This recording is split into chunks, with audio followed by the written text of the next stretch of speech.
You're now listening to another episode of the Renegade Podcast. I'm interviewing the one and only BrickWallBiltz. He's an NFL YouTuber. He has recently become viral because of his breakdowns on teams, player retrospectives, career retrospectives on franchises, and everything in between. So, in 3, 2, 1, and go. Hello!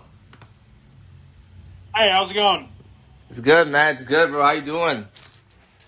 Doing pretty good myself. Can't complain. Yeah. So, how's last week been? I know you're working on a new video. Yeah. I guess like the entire week's just been like pretty hectic, like schedule wise, but like can't really. I mean, like it's nothing I can't really. It's nothing I can't handle. I'm trying to get like a new one out by the end of the month. I believe I'm on good schedule to make it then. Okay. Interesting.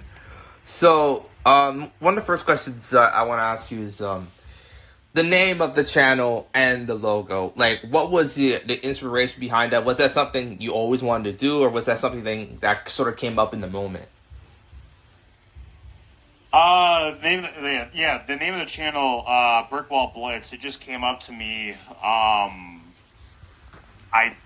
thought of the name, I believe, like 2015 or 2016. Okay. I couldn't really give you a reason why I came up with that specific name. I just thought it sounded like pretty cool. Okay. It was just like a stream of conscious thing. Okay.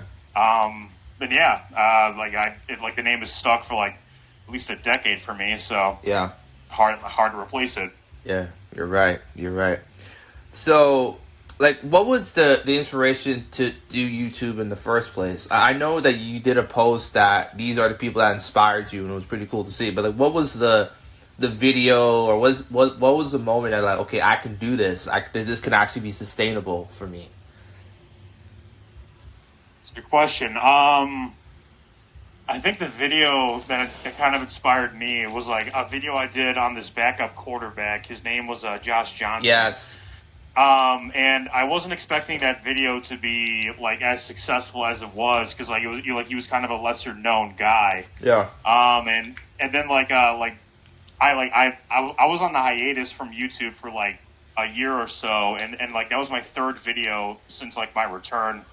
And like after a week, it had already outperformed the other two videos that I had done, and I think it was kind of like that moment where I realized, wow, I think people really like what I'm doing and what I can bring to the table. So Okay. I like that completely gave me the confidence to just continue doing videos like that.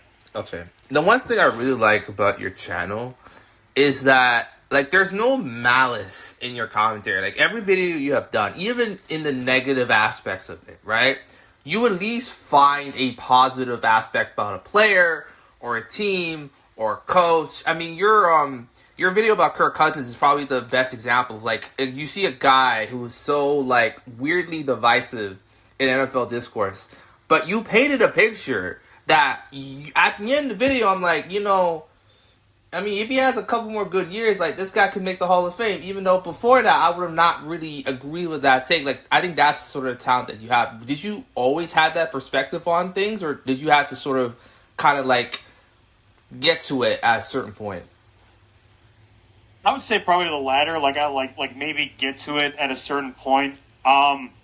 It's just like it's sort of a reaction to like a lot of stuff on YouTube where like I feel like there's too much of a people try to find too much of a cynical angle with content, and like I think there is certainly a place for that, especially on the more humorous side, which that kind of goes hand in hand. But I that's kind of like why I have the angles like you said with like stuff like the Kirk Cousins video. I mean, I think it also takes into account that like these guys are risking their bodies to play quarterback in a very violent sport, and yes, they're getting paid a handsome amount of money, but they're also risking like every limb of their body. Yeah. So to me, I think it's like a little mean spirited to be like, oh, this guy is not that good, he's mediocre or something.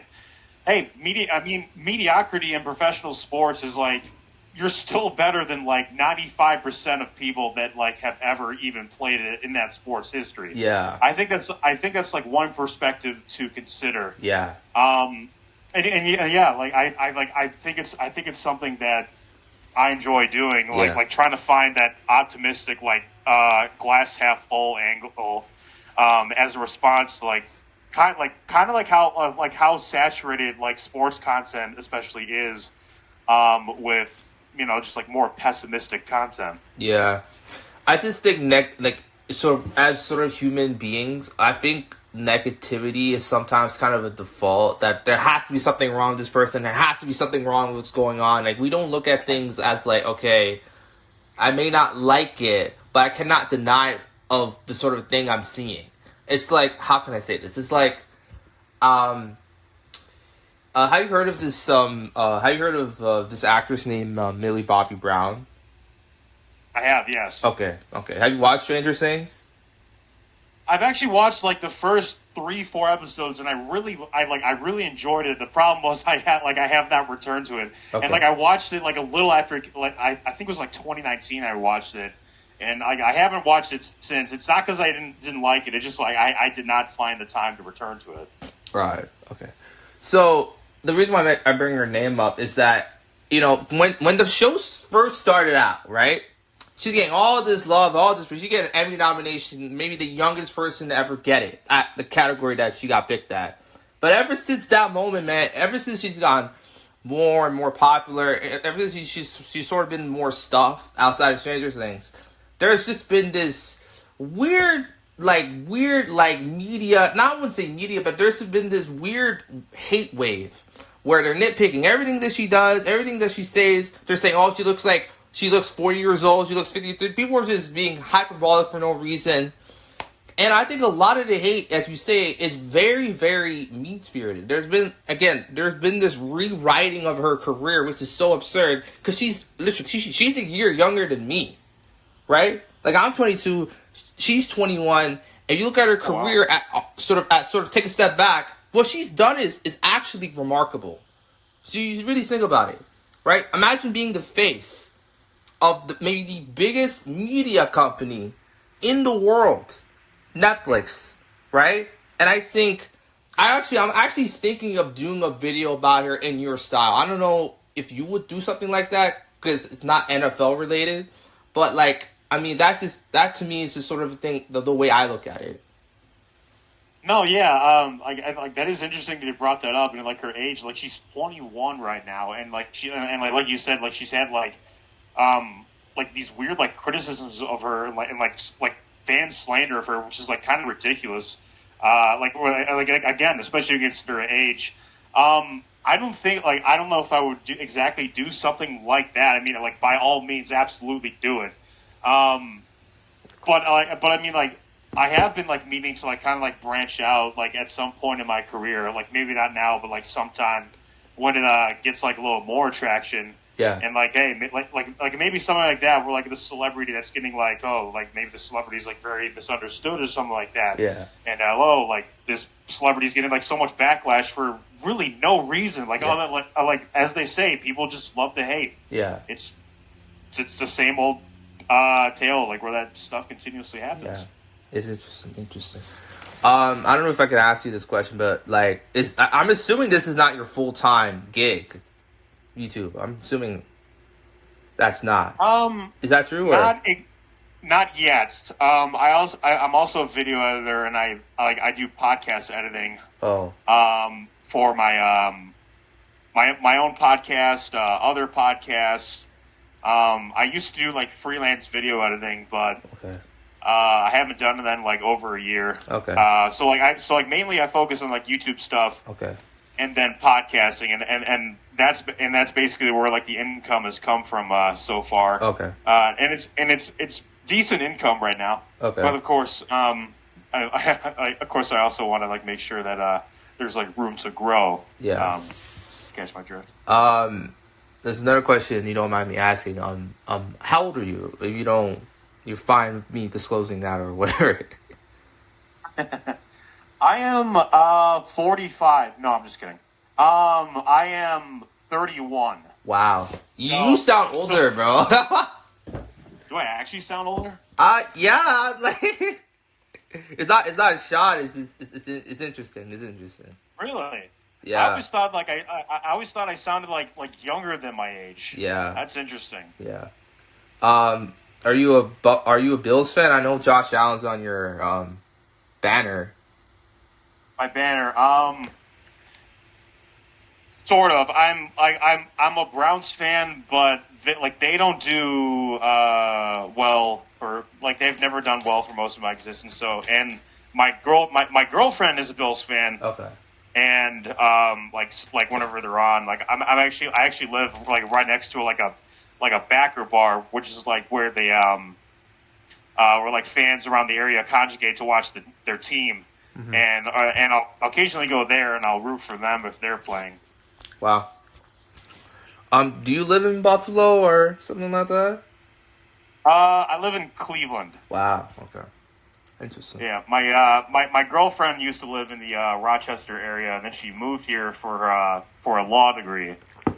And yeah, that's kind of how that connection went about. Interesting. So, growing up, right? What was your initial goal? Because I don't know if you becoming a YouTuber was that initial goal growing up. Was it something different? What caused that shift? And do you think in 10, 15 years that you're gonna still be doing YouTube? It's interesting you say that. I don't necessarily know what my future would hold. If I'm doing YouTube in 10, 15 years, I feel like that implies that I'm doing continuously well, and I'm also not creatively burnt out. I will say, when I was growing up, I think the initial plan was maybe to do music, because I was so huge into making music. I played keyboards, guitar, bass. I did some electronic drums. I'm not good at the actual drums, but yeah. Somewhere along the line, it was 2020 or 2021. I decided I wanted to have maybe some kind of change from print journalism, which is where I was for a while. I graduated with a journalism degree. Okay. To video journalism, which was actually not as far-fetched or completely different from print journalism as many people would believe. Okay. So that I guess that has been goal number 2. Goal number 1 was always to do music. And sometimes my own music is on my videos, which is cool. Mm-hmm. I would love to have it full time, but we're not there quite yet. Interesting. You mentioned music, which is interesting, because I was going to ask you about that. What was your musical inspirations, and what are the artists that you're listening to right now? Artists I listen to right now. It's such a cliche when people say it, but it literally is a wide variety. Except it's actually a wide variety. Okay. I can say stuff from Radiohead, all the way to if you can believe it or not, Playboi Carti. I am crazy into a lot of what he does. Okay. Because I think it's such a vibe, and it's obviously a cliche thing to say about him, but it literally is. It's just kind of that mind-numbing music that is great to party to. Yeah. So there's a lot of stuff everywhere in between. I just anything that I guess quote unquote doesn't make me feel I have to do homework. Yeah.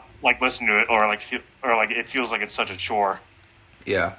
Yeah, that's fair. I mean, it's funny because for me, it's my first introduction to actual music was funny enough was the Black Eyed Peas The End album from 2010 or 2009 or something like that. Yeah. That album was incredible.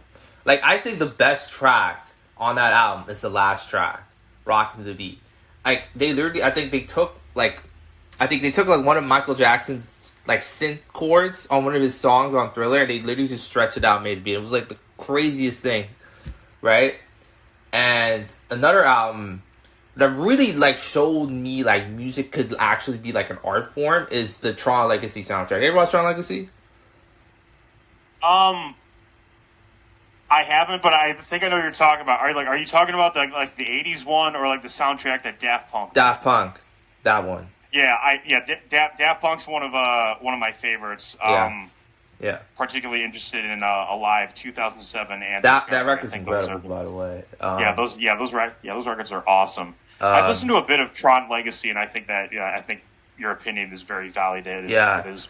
I look, and also another record. I think weirdly Glitch Mob, like back in the day, like that was sort of an influence. Granted, that was more on like video edits I was watching on YouTube back in the day, because YouTube was very different from back then to now, obviously, right? Oh god, yeah. And but the record that really showed me that like there's the boundaries could just be demolished musically is Yeezus by Kanye West. Like I remember, like it was 2016, and it was like October, November, and this is the time where like I was just listening to like Trap Nation shit. Like I was not really listening to anything that was like sort of quote unquote experimental, right? When I first listened to On Site, it blew my mind, and then I started listening to it more and more and more, and it's like I was learning new things about music. And I don't say that about records like ever, but like to me that's the greatest album of all time to me, because he essentially made a protest album because his shoes did not get sort of kind of like his shoes did not get embraced by the fashion community and the shoe community and stuff like that. He's like, you know what, F y'all, and that I find that weirdly relatable at the time. Is that actually why he made that album? Yeah. Wow. Yeah, because the story is like that he told an interview is that the first Yeezys, right, that he ever made was like 2012 or some shit, and he showed it to like the fashion community in Paris, because everybody goes to Paris because of all these big fashion shows and shit, right? And they were like, okay, that's cute, but like we're not gonna do a full walk away with this. There's no way. And Kanye got so upset because the thing is, he always wanted to make shoes. Even before making music, he always wanted to make shoes, right? He would reference it on like the College trilogy. He referenced it on like the 2010 album, right? And he literally, and this story is so funny because because Daft Punk produced a lot of that album, right? So he hits up Guy Man, forgot his name, Guy Man, whatever his name is. He hits him up and says, you guys gotta get to the studio. I have an idea. And that's how the whole album comes about. Like Black Skinhead and I'm a God were literally created on the same day. Because he's literally saying, you cannot tell me what to do. You cannot tell me what's acceptable or not. That type of thing. And he's always been, I always feel like that was sort of a shift in mindset. Where he's always on the attack. He's never defensive. Right? And in one hand, I think some of his best songs ever came from that period of time. That's undeniable. But on the other hand, it's like the state that you see him now can be traced back to that, right? Because a normal person would just like improve the product. No person would just like, this is not for me. This is not everybody can do everything. But for him, it's like, okay, I got to get this out, right? So it's also sort of explains why he loves changing album titles all the time. He loves scrapping records. He loves putting things last minute because that's how he operates. He wants to be constantly working. And while that's admirable, on the other hand, it's like, at what point does the quality drop? And you're just changing stuff just to change stuff. And that's what I felt like. Because did you listen to Vultures? I did not. Like the last one I listened to was Donda. Okay. Right? Even with Donda, right? I think Donda to me, that's a great album. But even then, a lot of that record was changed on the spot. In those 3 weeks they spent in Atlanta, they literally changed the whole record. Right? And it worked. I felt like the public liked Kanye, and I felt like it was long enough since the Trump stuff that he did in the White House and all that crazy stuff, that people embrace being a Kanye fan. Now it's like, you say you're a Kanye fan, people are going to look at you like you're crazy. Right? It's like I always say, his worst enemy is frankly himself. And that's sort of kind of like, I think that's kind of relatable, since like our worst enemy is often ourselves. It's not anyone else. You really think about it. Right? So. Right. Yeah, I just have not listened to him or like the new stuff. Like especially like what you said, like his stuff is like, and like his mental, especially like all over the place. It's like it's kind of like hard to predict what he's going to say next. Yeah. And a lot of it certainly isn't good. Yeah. A lot of it certainly isn't good, but like at the same time, like the stuff like you said, getting back to Yeezus, like that was an album that took me like a bit to appreciate, because it felt like a polar like opposite of like what he was making at the time, or like you after Dark Twisted Fantasy, it was like, okay, I kind of have Kanye down, like maybe he's gonna make more bombastic, maximalist orchestrated music like he did on that album. Yeah. Nope, just completely makes the most abrasive shit to like hit the mainstream in quite some time. Yeah. And I think I don't know if I coined this term or not, but I feel like, you know, the influence that album has had, I would argue, right? Look at something like Tenet. You ever watch Tenet? Nolan's movie? You said Christopher Nolan? Yeah. You watch Tenet? I have not. Okay. So, Tenet was very interesting because, like, that to me is one of my favorite movies of all time. I watched it. Like, I was in Germany. You know, I lived there for like a year. You know, my dad got a job, and then he found another job back home. That's when we moved back. But that pandemic, being there during the pandemic, it was so interesting because, like, I couldn't really do anything, right? You know, like, things were closed down and lockdowns, and it was just getting to me, and it was just like, I was like, how long is this gonna last? Like, I thought it would have already been over, but it was still going on. We weren't even like 40% away from like the whole thing being over. But I remember there was like a pocket of like a couple weeks where things were somewhat open again, right? You had to wear a mask and stuff, right? And Tenet was supposed to release in Germany, I think a week earlier than like initially in America, right? And me and my brother, we watched it in this theater, right? And it was part of this big, like, sort of piece of build. It was crazy, right? I go in the theater. It wasn't that big of a theater, but I go in there, and luckily I was afraid that it was going to have subtitles because it was in Germany, right? But luckily in Berlin, most people speak English, so it was in English. So I watched it, and right away the soundtrack, okay, this sounds like some yeezus shit. Just the abrasive, in your face, mind melting.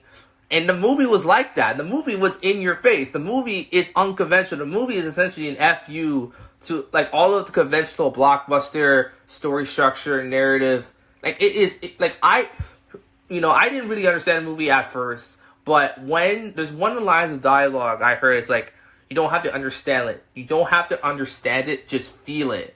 And the feeling was just out of this world. It was a film that, like, you have to watch it twice to truly get what he's trying to go for. Granted, if the movie was released now, I think it would be probably the best movie of the year. Granted, I don't know if that's saying much, but... Oh, it's interesting you say that, like about his ability, like Nolan's ability to, like, kind of say like a big FU to conventional blockbuster material, because like that's basically been his MO ever since he's been there. Yeah. I will say, like, my favorite, like one of the not my favorite movies of all time is an old movie, and that's The Dark Knight, which Yes. I really love. Yeah. Can't get enough of that. I think everything from that movie is basically perfect. Yeah.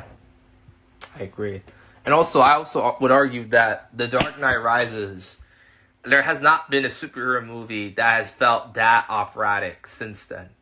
Like, there's been movies that are bigger, multiverse and all that shit, but, like, a movie that feels like an epic is, like, I watched it at home and I felt it. I can't imagine watching that in the theaters. I mean, I would argue that first scene where Batman is riding on that bike, and now those lights literally they're on, and then Matthew Modelling's character says, "I'm gonna catch the Batman," and lights go off, right? That to me, low key, that might be the best sequence Nolan has ever done. Like, cause only one word of dialogue. It's probably the best example of his sort of like show but don't tell type of thing, right? And that whole movie is amazing. I understand why people might not like it, because there's certain plot contrivances and some of the performances weren't that good. But to me, it's basically flawless. Like I understand, the movie was essentially changed because rest in peace to Heath Ledger. He died after Dark Knight came out, and just that whole thing. But man, that movie was amazing. I hope that a superhero movie at some point gives me that feeling. The Batman gave me that feeling a little bit, but granted, that story was a lot smaller in scale, so maybe part 2 and 3 could be a little bit more bigger in scope for me to get that feeling back. So, yeah, I will say, Dark Knight. I did see Dark Knight Rises when it came out, and I thought it was very good. Thought Dark Knight was still a bit better, but It was also still I think it was one of the last superhero movies I've seen. Not not because of choices or anything. I just felt it does feel like a very oversaturated market when it comes to superhero movies. So it's tough to see what stands out and what doesn't. Did you watch? What was the last time you watched a movie in theaters? It was last year. I saw Wicked around Thanksgiving, and I thought it was very good. Right. Wow. Yeah. Interesting. Who do you think is going to win the Super Bowl this year?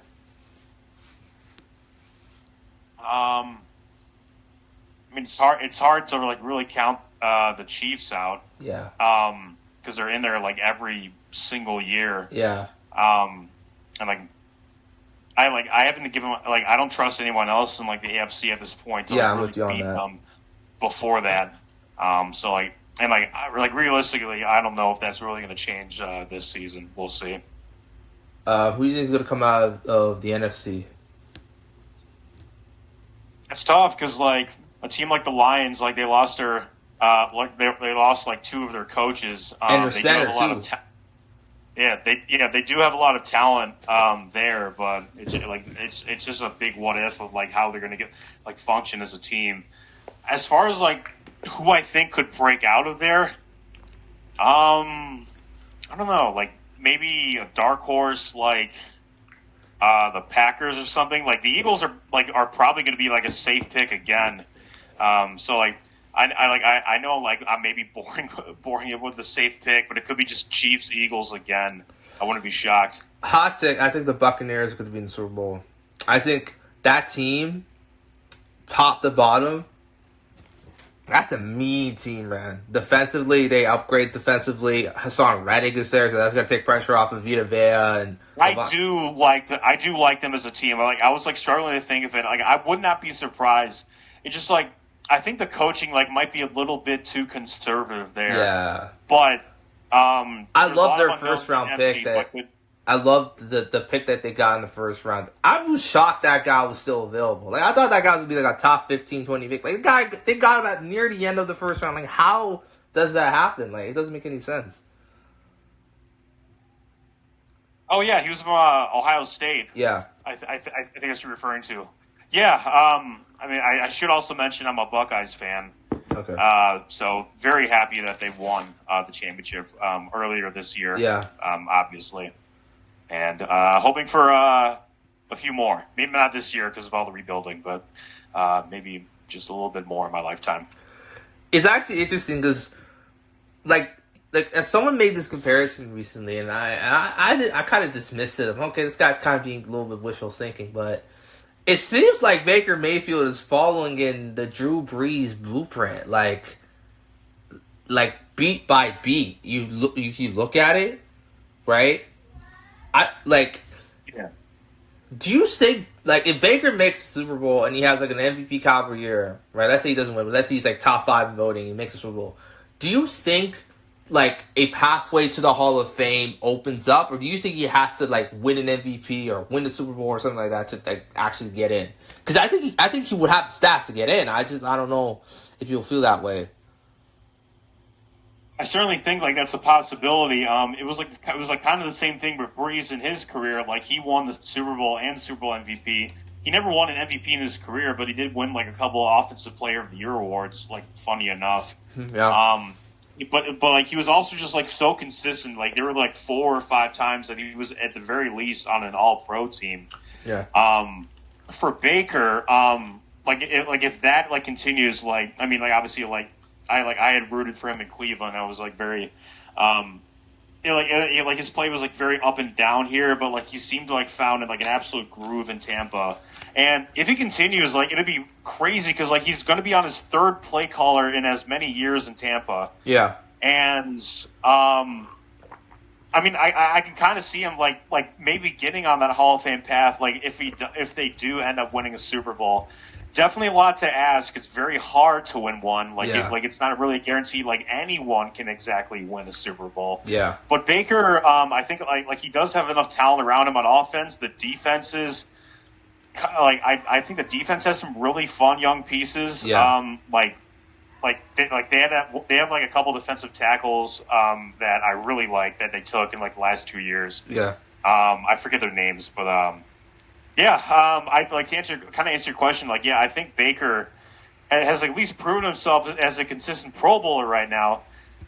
I think like for a Hall of Fame path, like it's tough because like you got Mahomes, Lamar, Allen, Burrow like playing at all pro levels like every season. So like for him, it's like consistency and maybe getting to a Super Bowl and winning and like playing the game of his life to really like increase his Hall of Fame chances. Do you think the Hall of Fame is a little bit too harsh? Like I feel like NFL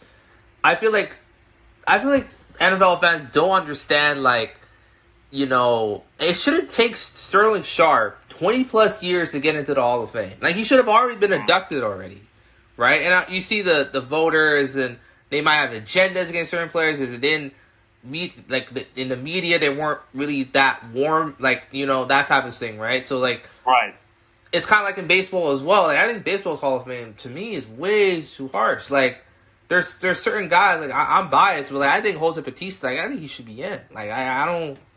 He has a peak. He has the moments. He's a guy that everybody knows, like that type of thing. But I don't know, it's different, I guess. Yeah, it is. It is kind of different in that regard. Like baseball's always had like a tougher standard when it comes to like inducting people in the Hall of Fame, and the NFL is starting to do something like that because last year they went from like as many to like 9 inductees as possible to like 4, I believe, which is crazy. Because like I think it really could be like 5 because they're definitely missing out on like guys that could be first ballot Hall of Famers. Like Luke Kuechly last year, I thought was good enough to be all first ballot Hall of Famer, and they didn't even put him in. That was crazy. Which I was stunned by. Yeah, he's an all-time great at the linebacker position, and I'm just concerned about guys like J.J. Watt or Larry Fitzgerald, who are very deserving guys in there, and that they will have to wait like 2-3 years or something like that. Yeah. To get in because like now less people are going to get in. Yeah. I you know, it's funny because honestly, I don't know if I have a take. I think, and this is just me, I think we are in the most talented era in NFL history. I really think so. Versatility. You know, knowledge of the game, IQ of the game. I think some of the best games NFL has ever had has happened in the last 5+ years.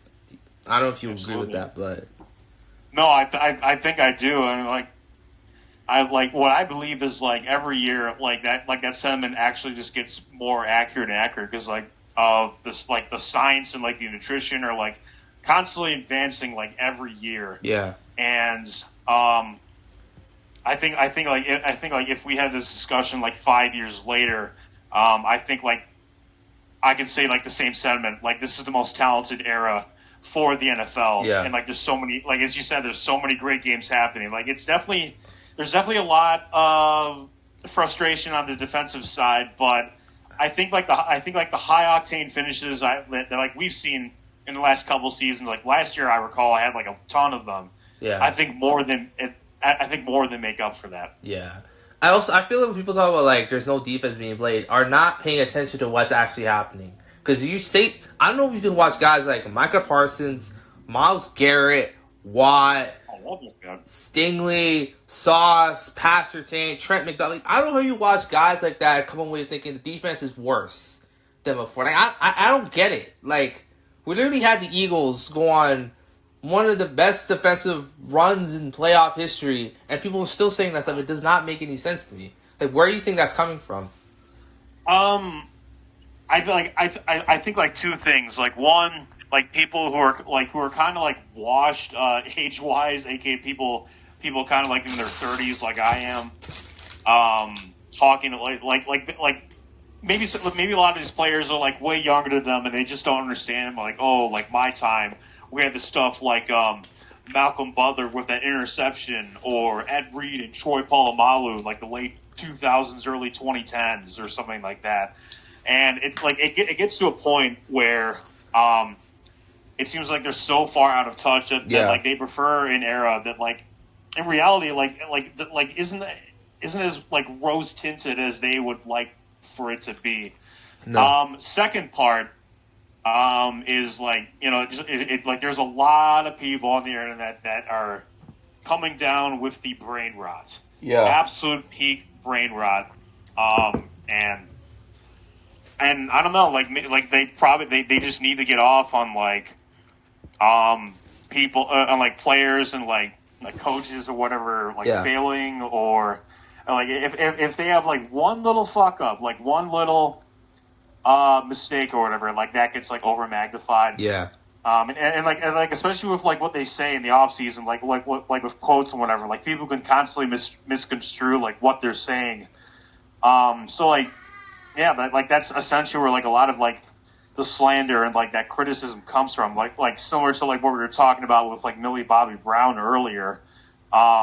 It's just like a lot of people that like, I don't want to say like a lot of people that don't have lives, but like, yeah, they're people that maybe need to like, I don't know, like smell grass and go outside a little bit, and, like get some fresh air, do some sit-ups, something like that. Yeah, yeah, that's a great answer.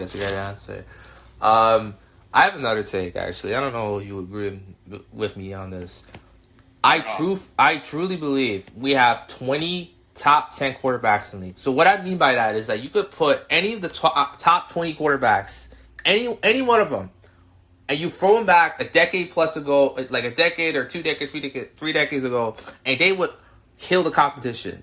Like someone like Kyler Murray in the 70s, bro, they're gonna think he's like this wizard, literal wizard. For someone like Josh Allen, like in the 80s, he's gonna be like Wilt Chamberlain, Lamar Jackson, Mahomes. They're gonna shut down the league by halfway through the season because they're going to be busting that much ass on the field. Like, I really think people do not understand how high the ceiling is, how high the floor is for these quarterbacks. Because, like, 10 years ago, right? Like, there's a season where the Texans won the division, I think 3-4 years in a row, and he has 8-9 different quarterbacks. Now, you might not even get the number 1 overall pick. Like, I don't understand I don't know if people understand, like, how good some of these guys are. Like, get someone like Dak Prescott, for example, who's been the butt of jokes, frankly, since he's been drafted, really. Like, even if he's doing well, people are like, wait till the playoffs happen. Wait till this, wait till that. And I'm like, what type of mentality is that? You know? Sure, is he perfect? No one is. But, like, I really think, like, the level of play we're seeing has not happened before. And frankly, it's going to get better now, I think. Because, you see guys like Jaden Daniels and Drake May and Caleb Williams. And you have guys now, potentially, someone like maybe Cam Ward and Shador and Jackson Dart. And maybe that Tyler guy from New Orleans. Who knows? But I really think we're in the golden era of quarterback play. And I think for some reason people don't really understand that. I will say this about the the top 10 comment. Like, maybe slightly more generous than me. I would say like 15. Yeah. There are comfortably like 15 guys that I would like put in the top 10. I already know my top four. It's like everyone's top four. It's Mahomes, Burrow, Lamar, or Allen in some kind of order. Yeah. Fifth, I think like the way I would put it is like I feel like there are maybe like 5-6 guys that I would be comfortable with in the 8, 9, the 10 spots. Yeah. Like, and guys, that has not happened before, frankly. No, yeah. Well, I mean, like maybe it did. Like it kind of depends. Like I don't know if people in the 70s were like debating top 10 quarterbacks. I think they were just like getting back to their jobs as like mailmen or milkmen or whatever. These. But yeah, like I said, like guys like Goff, Baker, Kyler, Love, Stroud, like they're like maybe not guys. Some of them might not be guys that you would put in the top 10, but like they are guys that you could see a very reasonable argument for, and some of them I could put in there. You know, I would even push it further with receivers. I think there's 15 top 5 receivers in the league, and I really think. I don't know if you agree with that, but I just like I can run down the list. I mean, like I really think that someone like, for example, you know, how can I say this? I look at someone like Mike Evans, for example, like maybe the most consistent receiver of the last decade. You really think about it, right? He's going to be in the Hall of Fame. But for some reason, you say he's top 5 in the league right now, people are going to look at you like you're crazy. Like, and I think, and I saw a list by this guy named, I forgot, Andrew Finkel, shout out to him. But he did not even have him in the top 10. And I'm like, what? Like, it's just, it dawned on me, like, it's showing me, like, the way that sometimes we look at these players, we look at their, we look at their attributes, we look at their aura than their actual play. And like I judge things on the field. I don't care what they do off the field. If they're not ruining people's lives, I really don't care. You know? So like I really think I saw people put Tyreek Hill off the top 15. I'm like, what? Just because he had one bad year? He almost had another 1,000-yard year despite literally playing on like one ankle. Like it's crazy to me. I will say like I'm sort of the same way. With like people like Tyreek or Cooper Kupp's age, when they're at their like almost their 30s and like they have that 1 year, I'm just like a little iffy. I might put them down there for now, and then they can maybe try and improve it the next year and see what happens. On Mike Evans, like I like top 10. I think is like a good ranking for him. I don't know if I would put him top 5 because why not? We're in the spot. I would say maybe. Put guys like Chase, Jefferson, A.J. Brown, CeeDee Lamb. Yeah, they really helped me out there. I gotta check the receiving stats. Like, Amon-Ra St. Brown would maybe be one. Yeah. I think like 5 like could be at the highest could be like a reasonable position for him. Okay. So I'll give you my list, right, of top 5. All right, go ahead. Okay. Yeah. 1, Justin Jefferson. I think that's undeniable. 2, Jamar Chase. I think those 2 guys are 2 of the most dangerous offensive players and they're not quarterbacks in the league. And I'm including running backs, tight ends, like right now, right? 3rd, CeeDee Lamb. Easy. 4, Mike Evans. 5, A.J. Brown. Now, honorable mentions, Malik Neighbors. Love that guy. Amon-Ra St. Brown. Tyreek, obviously. I would actually low-key Garrett Wilson. And I actually might throw in Devontae Adams. I don't know if people understand, like, the guy still got 1,000 yards playing for, like, 3-4 quarterbacks last year. Like, that, to me, is crazy. Like, that's sort of kind of under-discussed, but, yeah. Yeah,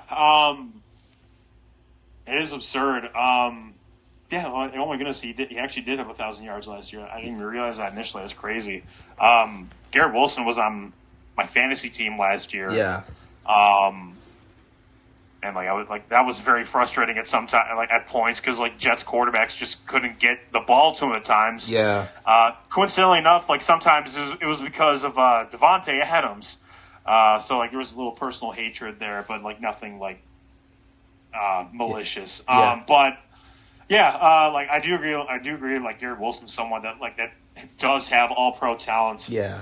And if like it depends on like who he gets as quarterback. Because if Justin Fields can like kind of be that like I don't know if he can be the guy, but if he could just be like decent and like feed him, Yeah.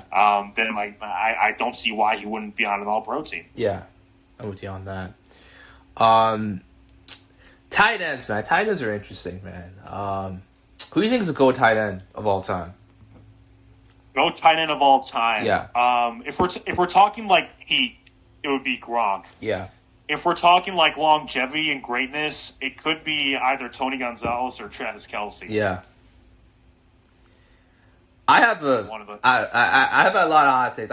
This might be the hottest take. I don't know if you're gonna like this, but I think the discussion of the GOAT tight end to me is just pointless because one guy, I'm sorry, stands above everybody else is Travis Kelce, and I'm not even a Chiefs fan. I'm a Steelers fan, but the way that he because he kills us every time he plays us, it's actually crazy.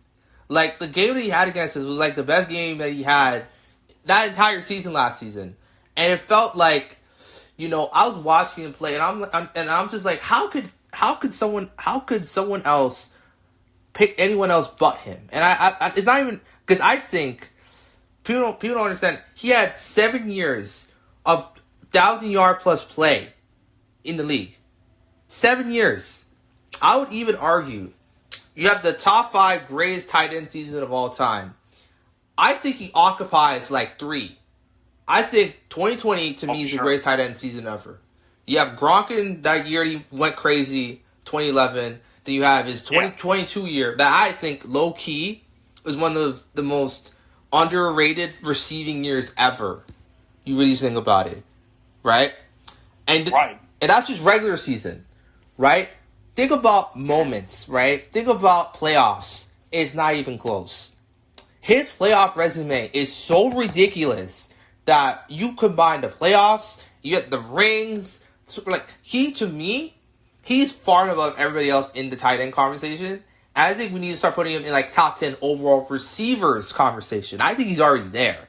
Like, I'm not probably having, like, 10 or 9 or some shit. Yeah, that's a bolder take than this one. Yeah. Like, I think the Travis Kelce like GOAT tight end thing is a pretty cold take because like I think like a lot of people would agree with you. Great, like top 10 receiver if we're including wideouts. Yeah, would be a bit more interesting. But like I will say I looked it up like a couple years ago. I think he does have like the single postseason record for catches in like a single playoff season.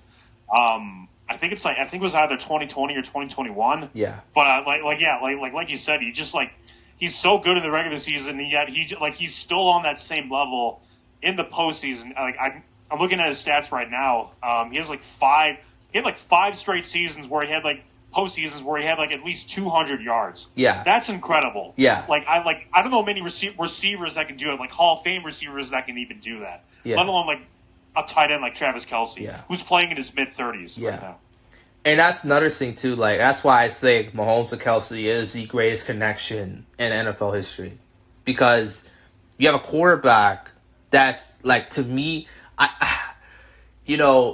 might be a bolder take. Low-key, if there's an all-time draft of NFL players, who do you think goes number 1 overall? And this is not a GOAT debate. It's not the greatest player ever. Who would you pick number 1 overall to, like, be the centerpiece of your team? I would say Mahomes flat up. Like, I'm with you on that. I think he's the most talented quarterback to ever play. I would even put him above like Rodgers, Michael Vick, Cam Newton. Yeah. Like guys who are consistently in the GOAT talented QB conversation. I would put Mahomes at number 1. Yeah, I'm with you on that. And also, to me, Mahomes has had the greatest peak of any NFL player ever. He's already the second greatest postseason before of all time, behind Brady.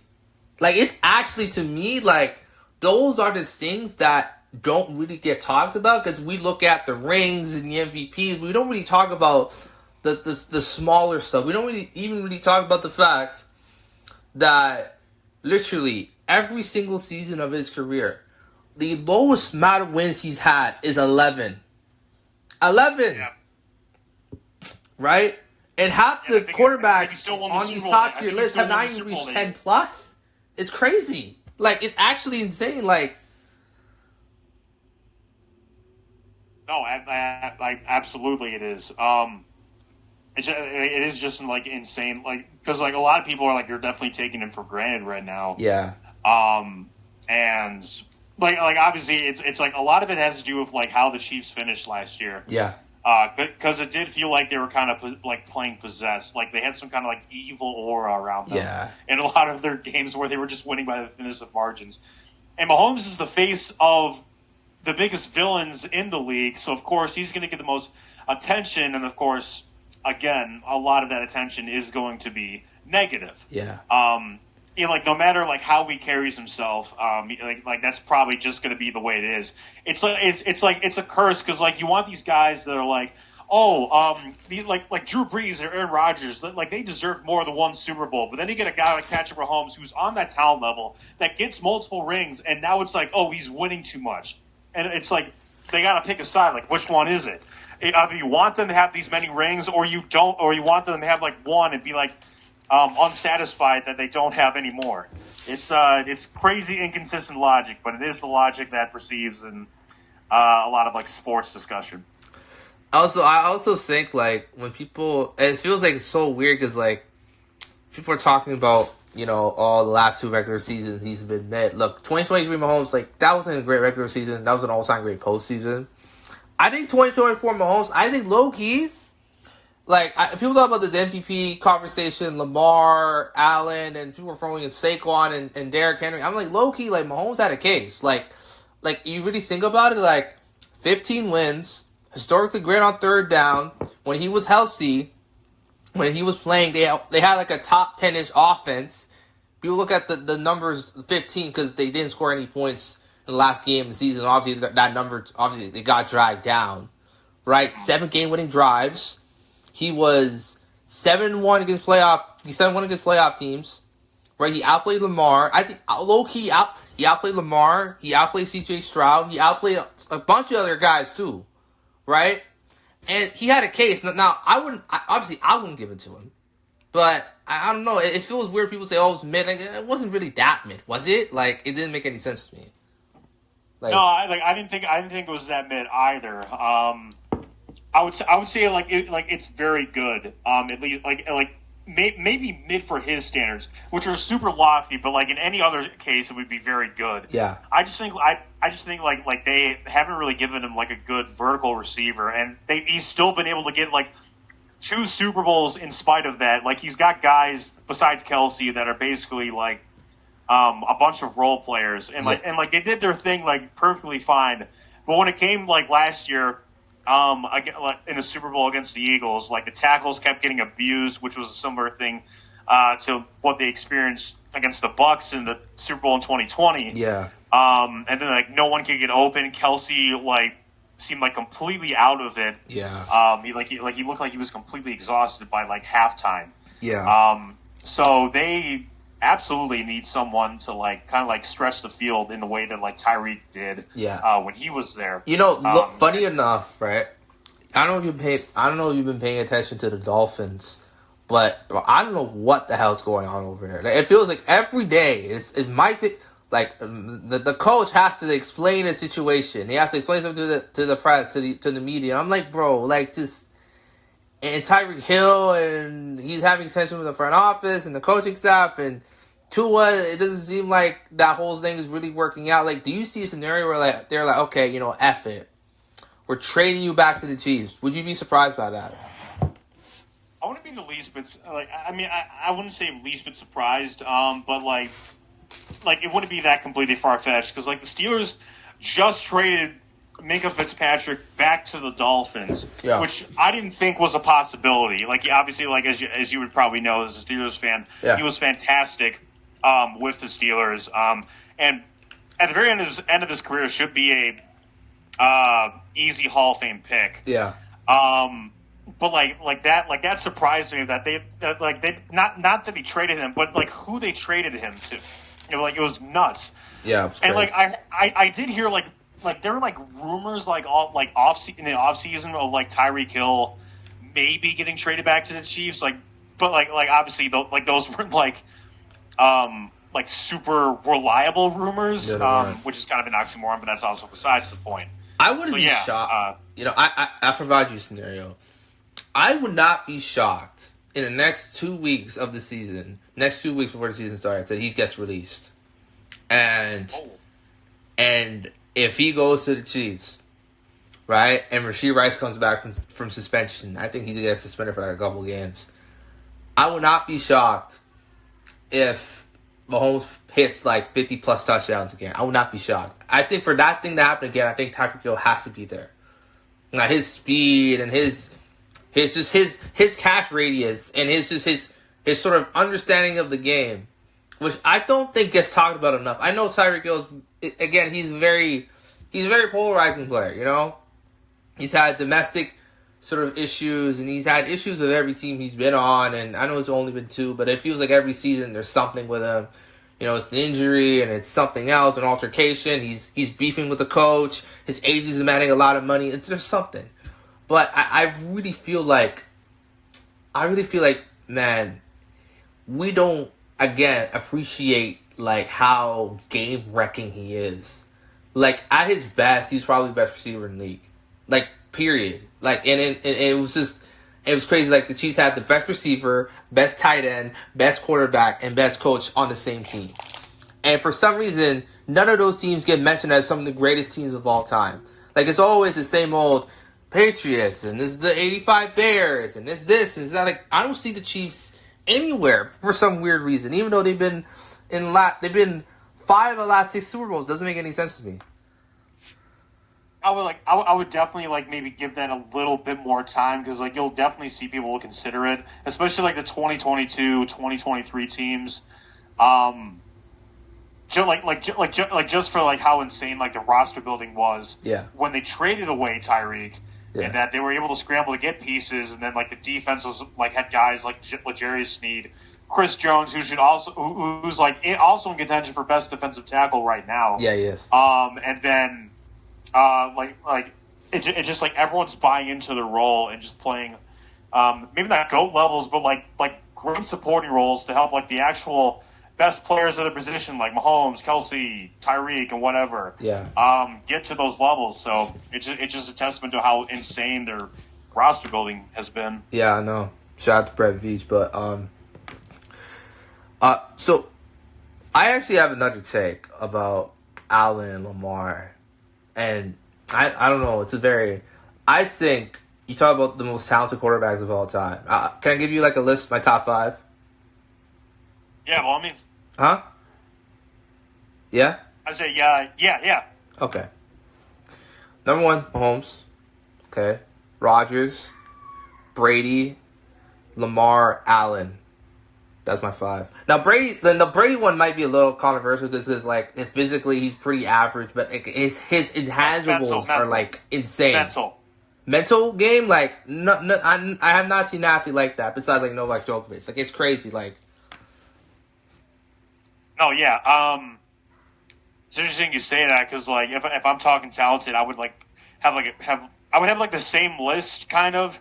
But Brady would be in the separate one where it's like the most talented mentally. Yeah. He would definitely be number 1, and then like someone like Manning, and I would actually put like maybe Mahomes because I think he is like I think his understanding of the game. I think like what's weird for him is like I know it's Mahomes, but his pocket ability is like somehow just like super underrated. Like people are like, like you can't let him get outside the pocket. Yes. You can't let him like stay in the pocket because like he's gonna like tear you apart underneath in the middle of the field. Yeah. Like he's not the same guy that he was in 2018. I think he's a much more dangerous quarterback, which is why his stats might not be the flashiest, but when it comes to playoff time, how many quarterbacks are you trusting to take you to the Super Bowl? Really, in terms of like active guys, really he's the one I would put on top of everyone else. Yeah. I think I don't know, but do you think is it crazy to say, like, do you think Lamar Jackson is already a top 10 quarterback of all time? Pretty bold. If the question were, like, is he top 25, I could say yes. I definitely have him as a Hall of Famer right now. Yeah. It's like every full season he's been where he's been healthy, so, like, 3 seasons, he's at the very least been first-team All-Pro. Yeah. And then, like, he maybe could have won MVP last season, but also Allen had an insane season of his own. It was hard to like really choose between those two. And yet like what he's done, like even despite like he's missed a lot of games due to like health or whatever. Yeah.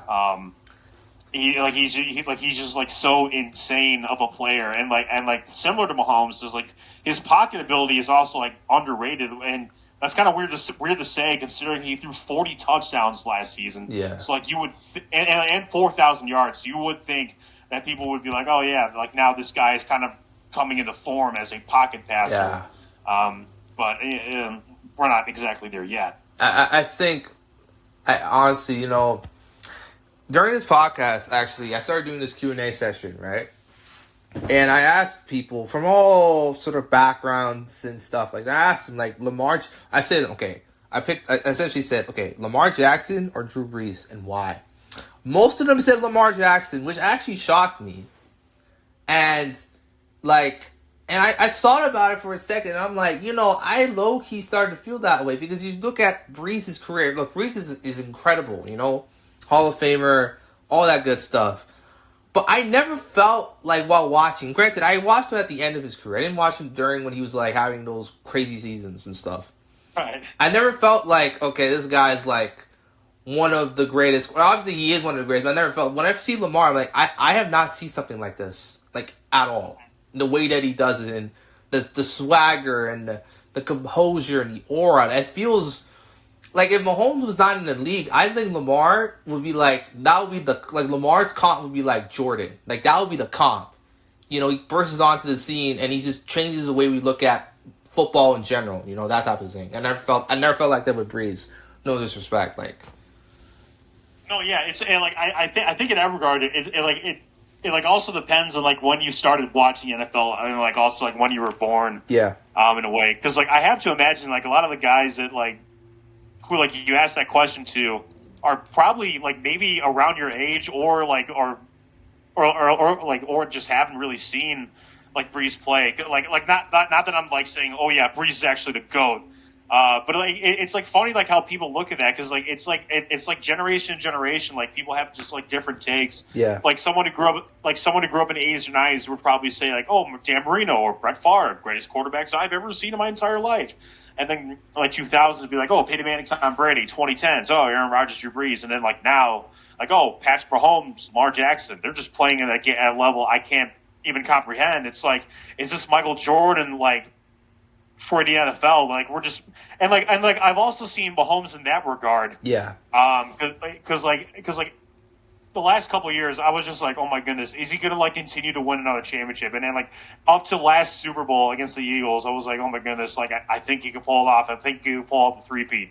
And then Philadelphia quickly put an end to that, and kind of it's just hard. Yeah. It's hard to win three straight. But it is hard. The fact like Mahomes was maybe the closest we'll ever get to that happening ever. Yeah. Is insane. Yeah, it is crazy.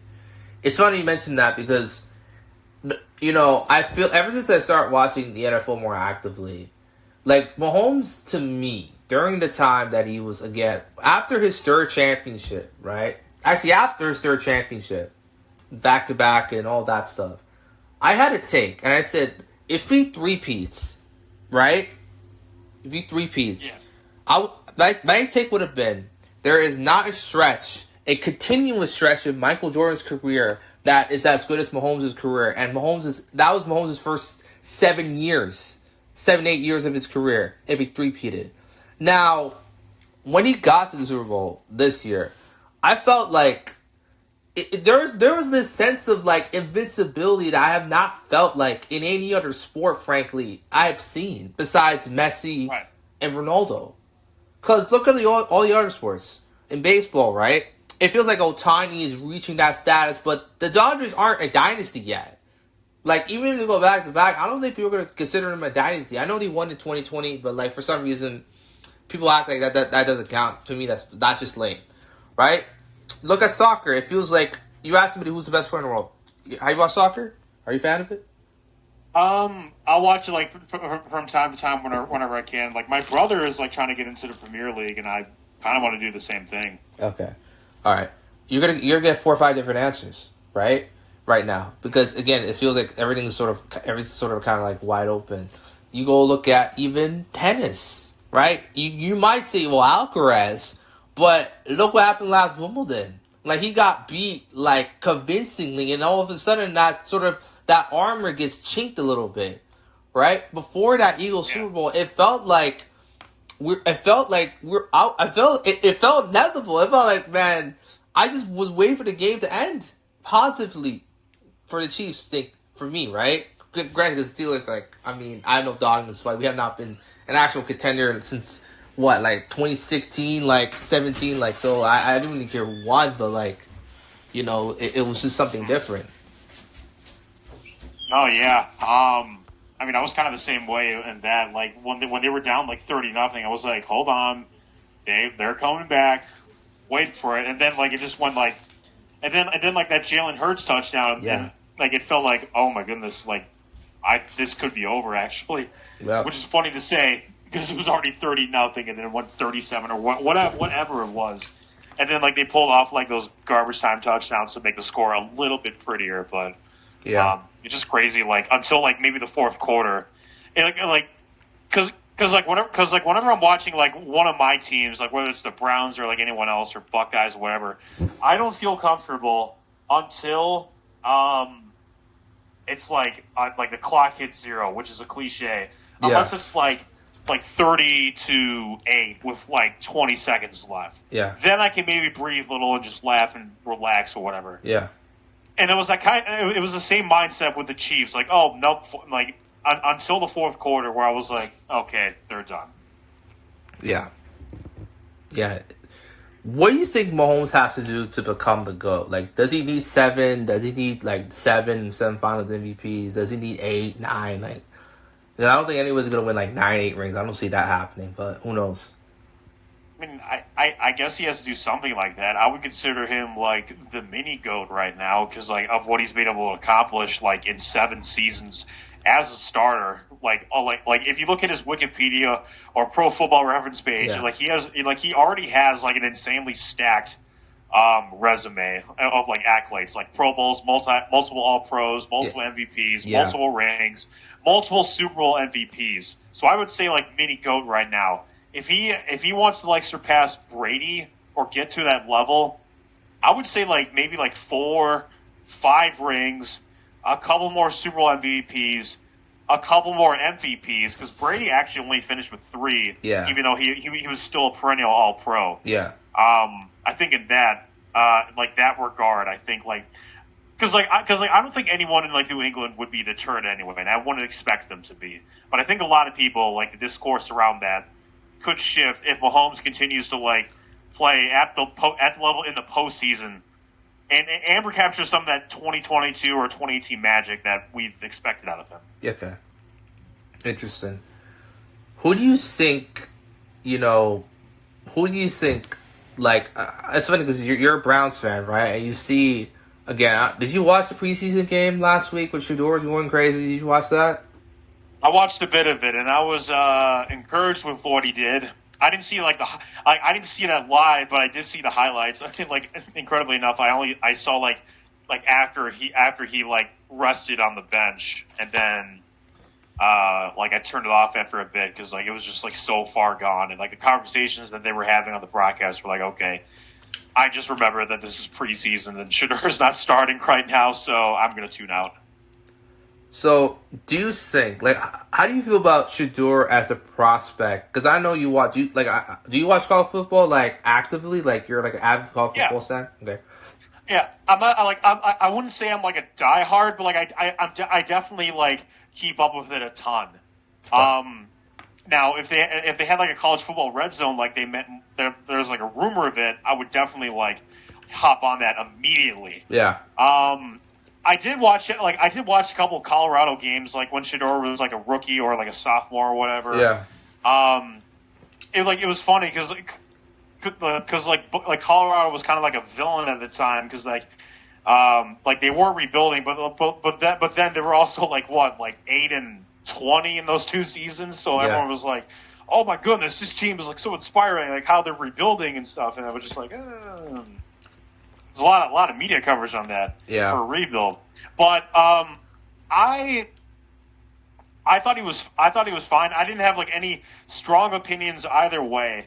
But ever since since he's on the Browns, I'm obviously going to root for him to not get cut since he is a 5th round pick, which is crazy because I don't think he should have fallen to where he was. If he was going to fall, maybe 2nd or 3rd round, but not. Why do you think he fell that far? That to me did not make any sense. I think I from what I heard, it was he contacted teams and said hey, don't draft me at all. And I don't know if that included the Browns or whatever, but and a lot of people received it as cocky or whatever.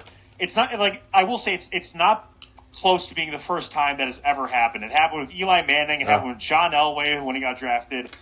But it whenever it happens, it ruffles a lot of feathers, so to speak, as the old adage goes. What I didn't anticipate was him falling all the way to day 3 of the NFL draft.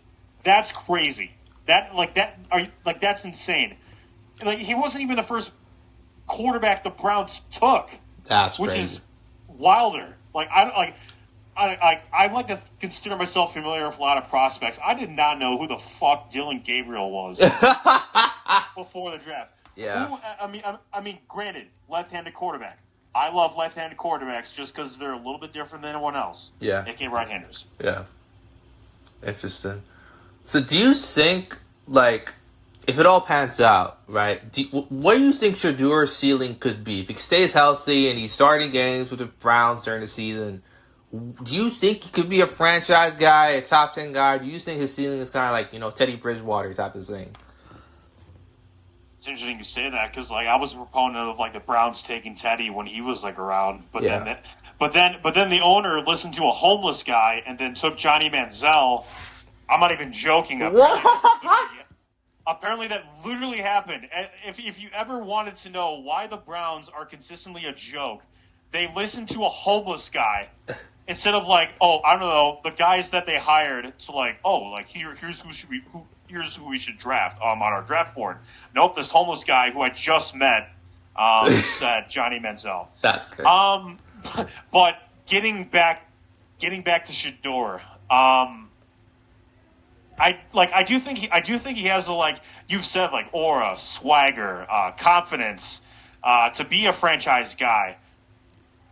I think maybe it would be someone above that that Teddy. Derek Carr? Yeah. Derek Carr level to a level without the injuries, of course.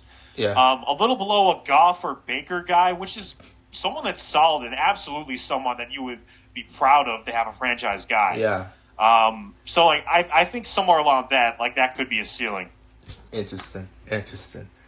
What are your expectations for the Browns this season? It feels like they're a team that, to me, is kind of getting a little bit underrated because I don't know, man. They had so many injuries last year, and they had no run game, and special teams was so bad that they had Kadarius Toney taking punt returns, and he was fumbling like usual. What do you see the ceiling of the team this season?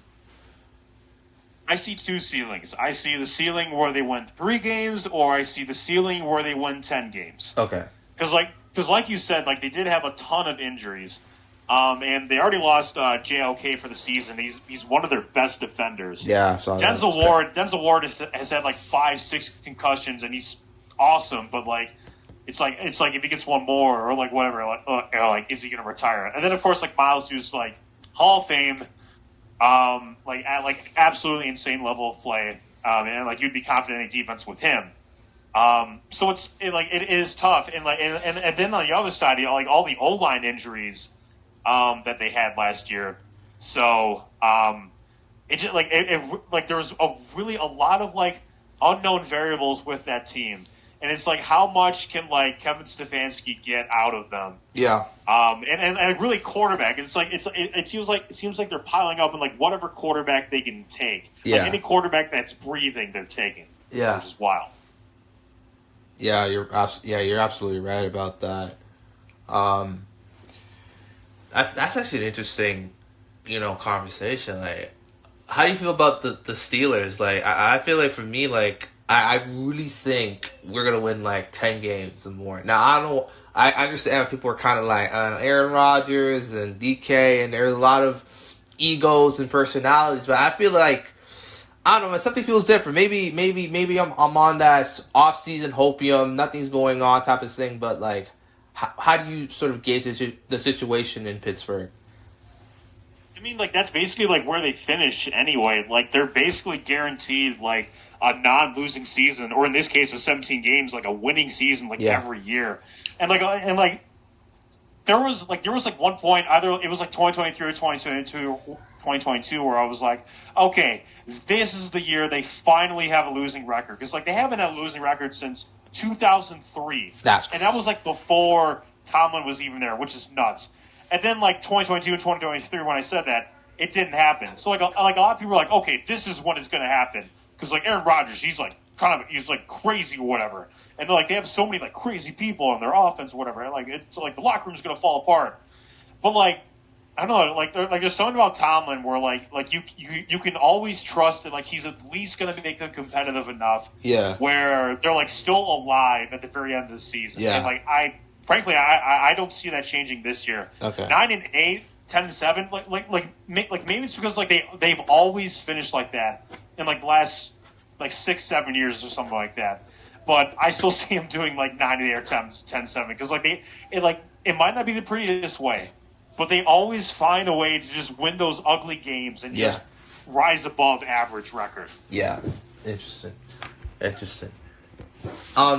Let's actually take this to Buffalo, because I mean, man, oh man, I don't even know, how like the biggest, obviously, the Bills and Chiefs rivalry, which is not really a rivalry, frankly. 0-4 in the playoffs, that just says it all. Like, when you saw them lose that game last year in the playoffs, did you think, okay, this is done? Like, there's no way they can get past the Chiefs, go to Super Bowl, win Super Bowl? Or are you like, okay, maybe they can, take some things and add some players and then they're there? How do you feel about the Bills this upcoming season? I do feel pretty good about them. Like, I don't think like the rivalry or like, I don't think like their chances of beating the Chiefs in a postseason are completely done, because like it feels like every time they have this heartbreaking close loss, they're not getting like blown out. Yeah. The first time they faced them, like in 2020, they did get blown out. Yeah. But every time it looked like they were 13 seconds away from beating them in 2021. They had a missed field goal. Granted, maybe the Chiefs could have won that game, but like the missed field goal that probably would have sent the game into overtime at the very least. And then they almost had this crazy completion on their last play from scrimmage. Yeah.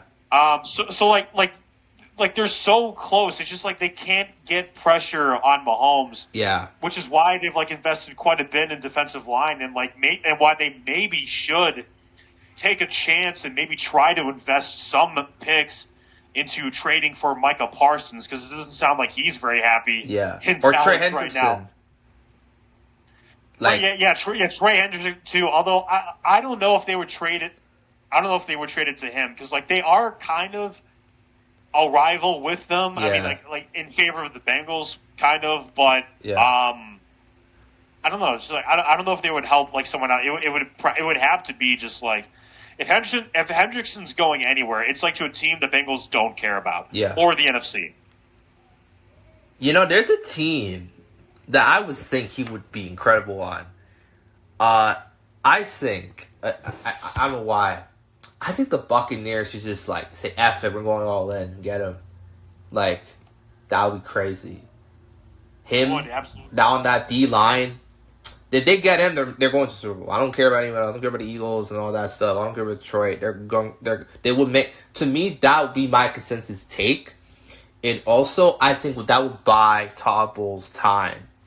Because, do you think Todd Bowles is kind of underappreciated? Like, do you think he's just, again, he's benefiting from a weak division?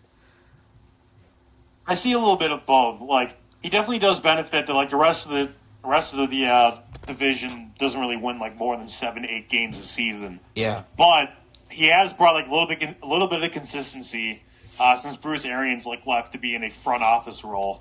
with the team, aka cash in a nice check. Yeah. With Bowles, like he can absolutely coach the hell out of a defense, and I think he's sort of stayed out of the way of the offense, and the two offensive coordinators he's hired have been phenomenal, and they both got head coaching jobs, which is nuts. Yeah. Like back-to-back seasons. That's crazy. It's definitely impressive on his role, and hey, if they can do it again with this new offensive coordinator, I have no idea what his name is, but if they can run the table for a third consecutive year, I think you'll definitely see more respect go to his name. I feel like for that they have to win at least maybe 11 games, because if they're in that 8 to 9 range again, then a lot of fans are going to be like, oh, they got to fire him, or oh, he needs to be more aggressive, which was kind of the mindset for the last 3 seasons that he's been head coach there. Yeah, interesting. I have another take. I don't think the Saints are going to get a number 1 overall pick. I think they're going to be semi-competent. I know Saints fans that would hate that take. Yeah. I don't know, man. People say this is the worst team in the league. I say I don't see it. I love Olave. That's another guy I think that when healthy, he's arguably a top 10 receiver in the league. I love Rashid Shaheed. He's just that throwback speed guy. I don't know, man. I really like Chase Young. He did okay last year, but I think he's gonna another year in the system, healthy. I think he's probably get 10 plus sacks, maybe. I don't know. Even quarterback, I'm see, quarterback's a problem. Spencer Rattler, I really liked him out of college, but man, I don't know, man. There's plays where he looks franchise caliber, and then there's plays I'm man, what is he doing? I think offensive line should be better because health. Right, I love the Justin Reed signing. I really like that. Shout out to him. He was on a sort of an underrated piece of that team that went back to back. Who else? Kamar's goated. I love him. Yep. I think he's gonna have a really good season again. I think. I don't know, man. I like Brandon Staley as a defensive coordinator. Granted, he had Aaron Donald on the Rams, but I still think they're going to be semi. I'll probably say they'll probably win 7 games. Now, I wouldn't be shocked if they somehow win a division. It's just the NFC South is just it's all over the place. You look at the whole history of that division; it's just up and down. But how do you feel about them? 6-7 would be it would be a record that would piss so many fans off, because they want 2 wins and then a chance to maybe take Arch Manning. Arch Manning's not coming 2020. I don't see that happening. Yeah. That's what I was saying. His family said he's not going to go in 2026. He would go the next year after that. Yeah. And then I've also seen Saints fans that are okay, they're still going to be bad that year. So he's going to have no choice but to get there. As far as what they'll do, 3 is probably going to be the floor. 3 wins. They strangely are sort of very well coached in that seasons before, when they had guys out, they could still somehow pull 2-3 wins out of their ass in addition to the couple of games that they would win.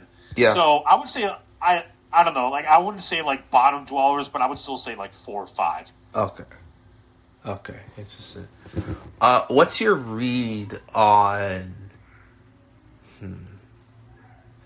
What's your read on Arizona? Because there's news about Stafford's back not being 100%, and he has to do the stem cell stuff for some reason to cure it, and the Niners, they essentially half their team left in the offseason, and the Seahawks, I don't know. I like their signings, but I don't know. I'm not confident on Sam Darnold replicating what he did last year. I felt like an abbreviation than an actual trend. Oh, yeah. Mm-hmm. I might just pick Arizona to win the division. I don't think they're gonna go on a deep playoff run, but I don't know. I like the quarterback. I love Marv Harrison. I like the defense. I like the offensive line. I like the coach. And I think the additions they had aren't flashy, but Josh Sweat, that's a big one too. But right, yeah. What's your read on them? Do you think they could win the division? Well, the way I look at it is what a lot of people don't realize or like either forget about like last year is that at one point, I think it was like 12, 13 games into the season, the Cardinals were actually in first place in the NFC West. And then I think the Rams ran the table. Yeah. And like it's been a trend like last 2 seasons where the Rams have been like, oh, they start off like 1-4 or whatever, and then they're like, oh, nope, just kidding, 10-7. Sorry, we took the division, or we have this playoff spot.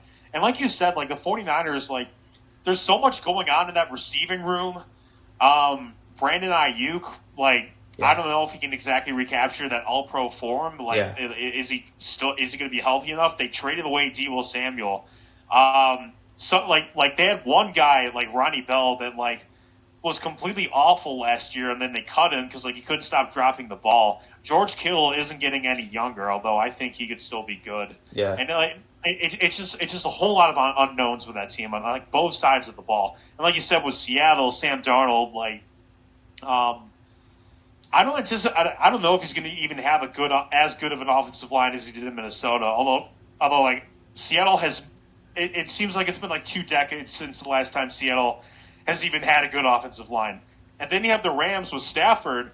He's, I believe he's like 37. Yeah. And he already had like an elbow injury in 2022, which completely destroyed his season. Yeah. And then it was kind of a miracle that he was even able to perform in 2023 and 2024. And he's a guy that's taken a ton of hits. And it feels like those hits are finally piling up. Yeah. And do I think he's like completely cooked? Maybe not necessarily, and he's definitely one of those guys that absolutely wants to play through any kind of injury. But I don't think he's as fresh as he once was, so like it's going to be a lot tougher. Yeah. So in that respect, in addition to what you said with like Kyler or Marvin Harrison, I do think there is a good chance that the Cardinals could win the division because there's so many unknowns of all the 3 teams that like they have a chance to like smell blood and like strike and sustain the momentum they did have in the first half of last season. They always have trouble with the second half of the season. That's been a trend. Yeah, but if they can like slow that trend a little bit and like win those close divisional games that they've struggled with, they got a chance. Okay. What's your this was probably the last one, but what's your read on Jacksonville? That's a team that's low-key the most interesting team in the league. You really think about it. New coach, new GM, top 2 pick, Travis Hunter. Pair him up with Brian Thompson Jr., which I think should have been an all-pro, but that's just me. Last season. You have Josh Allen on defense putting it up. I love that. You have an interesting offensive line. You have Travis Etienne Jr., is he still there? Or which guy was this? Travis Etienne Jr., the running back. Oh, Etienne. Yes, I believe he is still there. When healthy, he's one of the more dynamic guys at his position.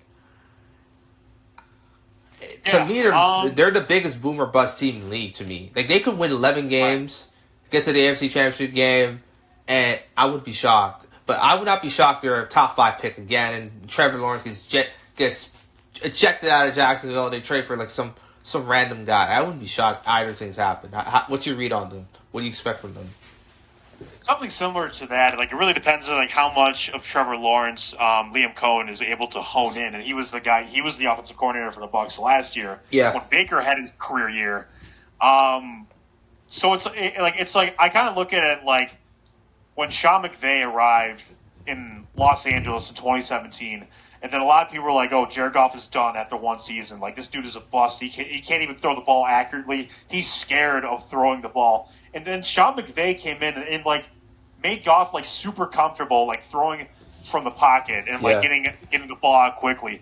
And then like ever since then, Goff's just been a completely different guy. Yeah, different career arc for Trevor Lawrence because like he had some impressive flashes in year 2, but then he had Urban Meyer who like completely destroyed that 2021 Jaguars team. Yeah, and like Trevor Lawrence was atrocious under him. Yeah, it's like.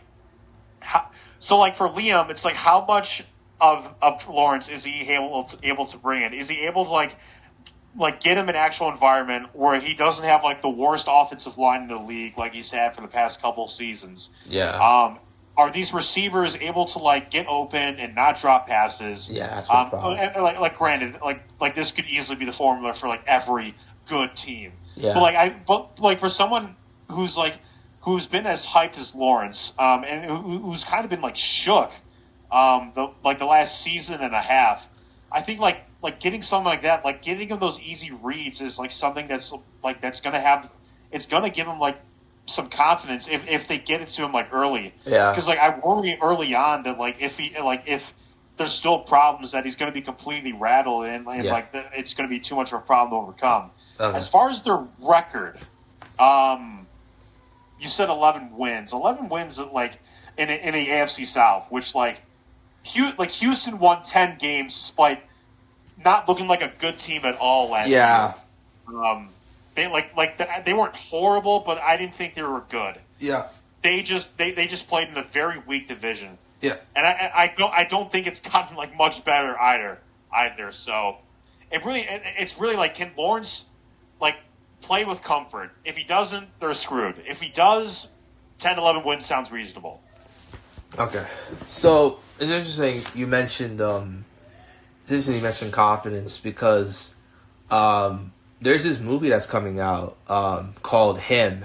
Do you know what that is?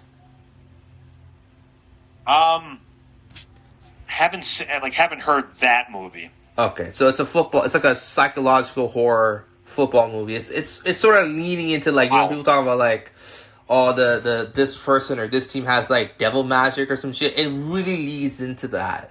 You know, it's like a sports horror movie, which really, frankly, we never had before. And it's produced by Jordan Peele. Yeah, it's produced by Jordan Peele. It's produced. Yeah, how about that? And it stars Marlon Wayans. He's like essentially like he's like the Brady of his universe type of thing. And this young guy for some reason looks like Patrick Mahomes for some reason. Is that like? But he goes to this compound and shit just starts going wrong. And some people, again, alluded to maybe this is CTE because he has like a staple beside his head. I think the plot synopsis said like he got attacked after like a practice or some shit before like the draft. So maybe he's hallucinating it. Maybe this is a dream, a coma. Maybe this is legit. I don't know. But, you know, the one thing I found interesting was like literally most of the comments on these YouTube videos that posted, all of it are like, again, are you like religious? Not too much. Like I would say like I'm more into like I guess what they say spirituality or something like that. But I'm someone that like doesn't really care either way. Like how people react to whatever. Right. A lot of it was literally like satanic panic shit because there are some symbolisms in the trailer that's sort of like, is it satanic? I don't know. I'm not gonna get into that, but. It's one thing that's so interesting is like you see these conspiracy theories in sports, and a lot of it is just schizo, sort of anti-Semitic, racist, xenophobic nonsense, you know. And a lot of it starts out as again jokes, like what I just said previously, and then people start looking for things that are not there, and then they make this sort of narrative in their head, right? And I can't imagine if you're a football player. And you done everything you had to do. You go in, you're playing, right? This movie comes out. Let's say it does really well. Let's say it's like the next Get Out. And somebody asks an actual question like, hey, did you go through what that guy in the movie went through? And you have to like, you're thinking to yourself like, okay, that is just ridiculous, right? But any type of answer you're going to say, people are going to latch onto. So, okay, he's denying it, or he's revealing it, he's exposing it. Like it's just insanity. How do you feel about that? All that is absolutely insane. We'll say like I'm looking at the poster for this right now, and I did not anticipate like the blood coming down from this dude's chest, and then like all the cheerleaders they're so uncanny, like it almost kind of looks like AI or something like that. It might be AI, which is it seems like very effective in this case because it makes them look terrifying. Yeah, I feel like this movie could be like. If it could be like a 13% rating on like Rotten Tomatoes, but like the kind that you would want to see because like the premise sounds like completely ridiculous. But it does have like some very credible people in there. Like Jordan Peele's produced it. Like Tim Heidecker is actually in it. Love Tim Heidecker. Julia Fox is in it. Like speaking of Kanye, Jim Jeffries. Like so there is like a lot of like competent like people in there. So like hey, maybe it could be good. It just seems like something that's like it sounds like so goofy that like it could almost work. Yeah. Yeah, I mean, I saw the 2 trailers, and it sort of starts out like, you know, like a Gatorade ad for like the NFL, but it turns into something else. Like, I mean, originally it was supposed to be called GOAT. Then they had to change the title because, you know, they didn't really like the title. So there's a Stephen Curry animated movie that's coming out called GOAT, so they had to change the title. I read the original script. The original script is actually crazy. It's like Black Swan, The Substance, Whiplash, all into like this sort of kind of like wicked mixture. It's something. I don't know. I really think this movie's gonna be. I really think this movie's gonna be great. I don't know if the ratings would be any good because, as you said, the concept just sounds wild. It just sounds insane. It sounds like an SNL skit, but like they're actually taking it seriously. So who knows? Oh my goodness! Like it would just be so crazy if it somehow became like a success. And it's like taking a chance too. Like sports horror. Like I don't recall that ever existing. Yeah. Like ever. Like even with Concussion, I think that was more like drama. Yeah. And like really not horror. This is going like straight up psychological torture. It sounds like. Yeah. So like isn't like the first sports horror movie? It very well could be. So for that reason alone, I'm just super intrigued in like what it could be. Yeah, for sure. How do you feel about like obviously? You know, how do you feel about like, you know, Justin Herbert? I feel like he's a player that's sort of been sort of a lightning rod of like NFL discourse, becoming sort of more about, you know, aesthetics and vibes and actual production on the field. I have this take. I don't know if you're gonna like it. I don't think Herbert's been a good quarterback since 2021. And hear me out, because I think the first 2 seasons he was genuinely incredible. The last 3 or 4 seasons he's not been good at all. And I'll count last season too. Now last season he was better, but when I watch him play now, especially against good teams, I don't know, for some reason he just plays scared. Like, and it's crazy because you look at his physical attributes. He has an arm unlike anybody else. He has mobility. He has pocket presence. He can move. You know, he can pull any type of throw off, right? And I know, you know, offensive line's been a problem. Defense definitely been a problem. Coaching's definitely been a problem. But when he got there, I mean, people were acting like the team that when he got there, the team was been terrible for years, dude. Literally 2 years before he got drafted, that team won 12 games. With Derwin James, Keenan Allen, Mike Williams. I mean, then they got guys like Rashawn Slater and Joe Alt came last year. Do you think Herbert should be criticized more? Like, what's your view on him? It's hard for me to say like he should be criticized more because like he's already been like criticized a ton. Like I've seen like discourse on like TikTok, Reddit, Instagram, and like it seems like any Justin Herbert comment, it's like, oh yeah, what if? Like that. That's funny though. Because that's everywhere. I feel like, and like maybe to your point, like maybe there's some bias from me based on like what he did his first 2 seasons, but I still like him a lot. Yeah. I would say he's been good since 2021. I definitely understand like people that are tired of like the what if stuff, because like other quarterbacks like Brock Purdy and Jalen Hurts are like getting so much slander because they don't play flashy, but they're winning because they're on these like they're on these very well-rounded teams, while someone with the physical talent of Justin Herbert is not really seeing that level of win-loss success. Yeah. So it puts a lot of people off, and then like conversely, Herbert's been like pushed so much that like now it's like like again, second time I've said this Millie Bobby Brown thing. It's like, oh, now everyone's got to hate him or something like that, and like a lot of people do. But like in this instance, I at least get it because like he's being pushed so much, but like his teams have not gotten a playoff win like since he started playing. Yeah, and it seemed like last year was like an easy chance because like the Texans, as we talked about earlier, were not that good of a team.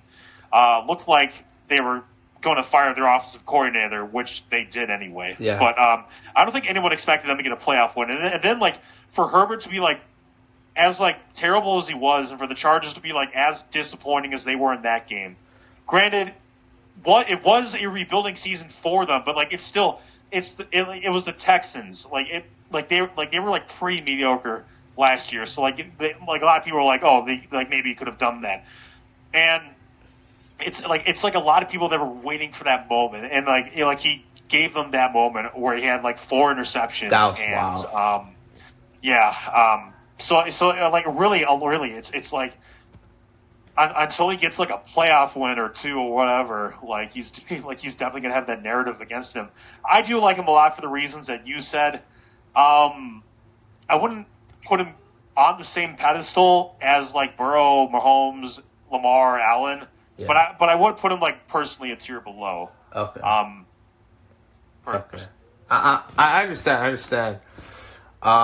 Interesting. Do you think, guys like Dak and Goff, do you think they might make the Hall of Fame at some point after they're done playing? It would take a lot for them to make the Hall of Fame at this point. Like, not that they're bad quarterbacks; they're very good quarterbacks. It would just require like an unprecedented like surge of like playoff success, similar to like Brady or Mahomes or like earlier, like maybe in the 90s, like with Steve Young. Steve Young was like the guy that at the age like he wasn't a starter until age 31. And then, like, for the last, like, 7 full seasons of his career, he just became an insane first-team All-Pro and, like, put together one of the greatest 7-season stretches of really any player in NFL history. Yeah. That's why he's in Hall of Fame. That, like, Goff, I think is going to be 31 this season, interestingly enough.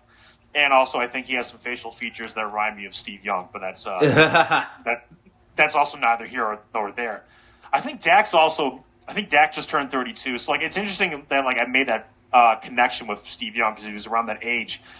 But it would take a ton of just like unprecedented. Wow, this guy's playing at a level that we have not seen.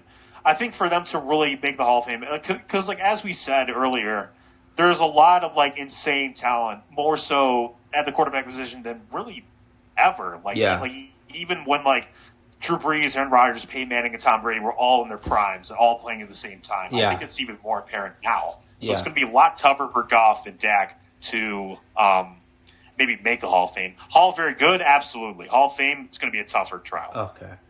Interesting. Wow. Who do you think is a player, like obviously we were talking about sort of how people sort of perceive players, but who do you think currently is a player that, is overhated and will probably be appreciated more in the next, after they're done playing in the NFL? Great question. Are we talking like any position? Any position. We also just stick the quarterback in general. Yeah, we could do that. I'll stick the quarterback. If I had to say like who's someone that like would have a better reputation, like maybe after, it actually could be Dak. Yeah. Because maybe not like maybe not like less like more so for him and more so for like okay, like who's going to be the next guy that Cowboys have, and like if that guy's like mediocre or whatever, and they don't even get to the playoffs at all, like people are like, oh my goodness, Dak actually wasn't that bad. It was just like this environment around them is like so lackadaisical and like there's no urgency, and like that's why they haven't made an NFC Championship since 1995 before salary cap was a thing. Yeah.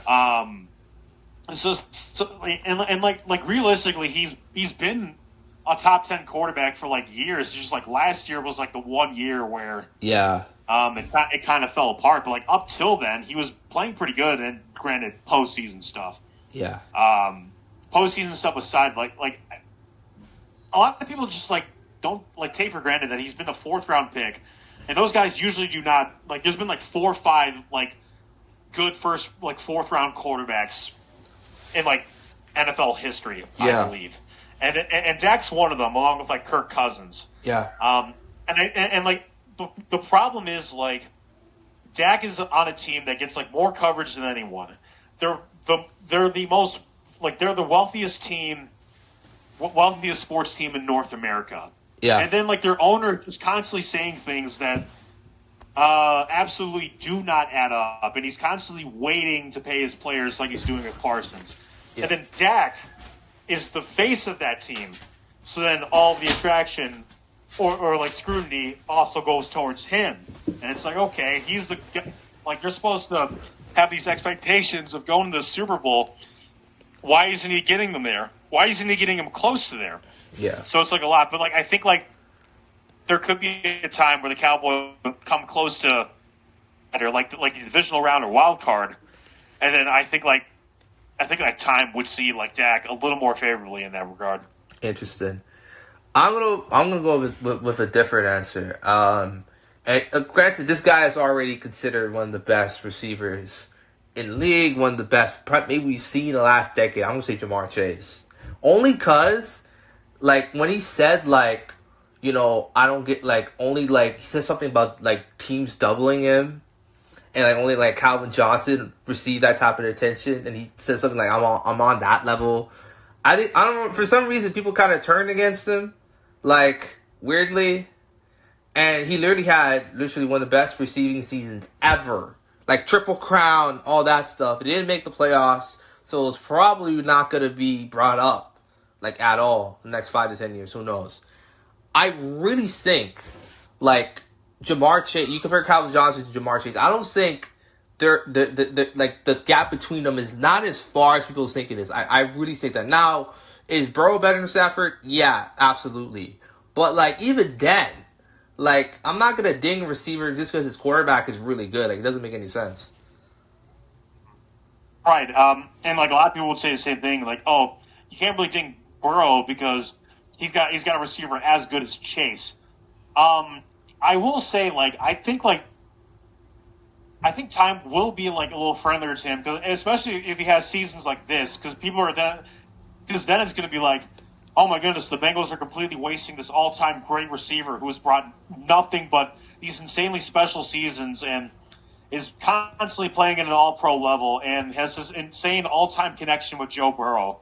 And both of these guys are being, like, completely done in by their organization for not spending pieces on building an actual defense. Yeah. So I think as long as he continues to play at this level, I don't think he'll be forgotten anytime soon. And if anything, like, people will be more sympathetic to him, I feel, because of, like, all the success he had. Similar to Calvin Johnson. Calvin Johnson was in the playoffs, like, 3 times during his entire career. He was on one of the few winless teams in the entire history of football. Yeah. And he somehow led the league in touchdown receptions, despite that team only throwing for 18. That's crazy. And everyone holds him in high regard, regardless. Even though like, Stafford supposedly, like, played better after he retired because, like, he was able to focus on more receivers than just one mega freak. I see Chase in a similar regard where maybe these teams aren't going to be good, but this guy is playing at a level you just don't see very often at wide receiver. Okay. So, like, I think he will be remembered fondly as long as he keeps this up. Okay. Interesting. What do you, like, I look at, like, you know, I look at sort of the, because every once in a while I check, like, on, like, all-time stats, sort of players, receivers, you know. Jerry Rice is literally leading in every single category. And I'm like, who is the person that will eventually break those records? And there is a candidate. Now, this guy is already kind of getting up there in age, and he hasn't had any season as good as Jerry's seasons, like, at all. But I think if Mike Evans breaks the receiving record or all-time receiving touchdown record, I really think him being a top 10 receiver ever might be, like, a cold take. Now, that might be crazy. He's gonna have to win another ring. He's gonna have to have like an All Pro or Offensive Player of the Year type of season. Like, how do you see that working out? I mean, if he breaks Jerry Rice's receiving record, like top 10 would just be insanely low for him. Yeah. If anything, you would say you would definitely put him up there. Yeah. It just really depends on if he can play at 40, which I don't anticipate him doing, but that's just because it's really tough. Because like Jerry Rice was the one guy that could still play at a decent level at the age of 40. Yeah, it's crazy. And you did say that like the Bucs were like kind of like a dark horse for you for the Super Bowl. Yeah. And like I would kind of agree with all the pieces that they had, like I said earlier.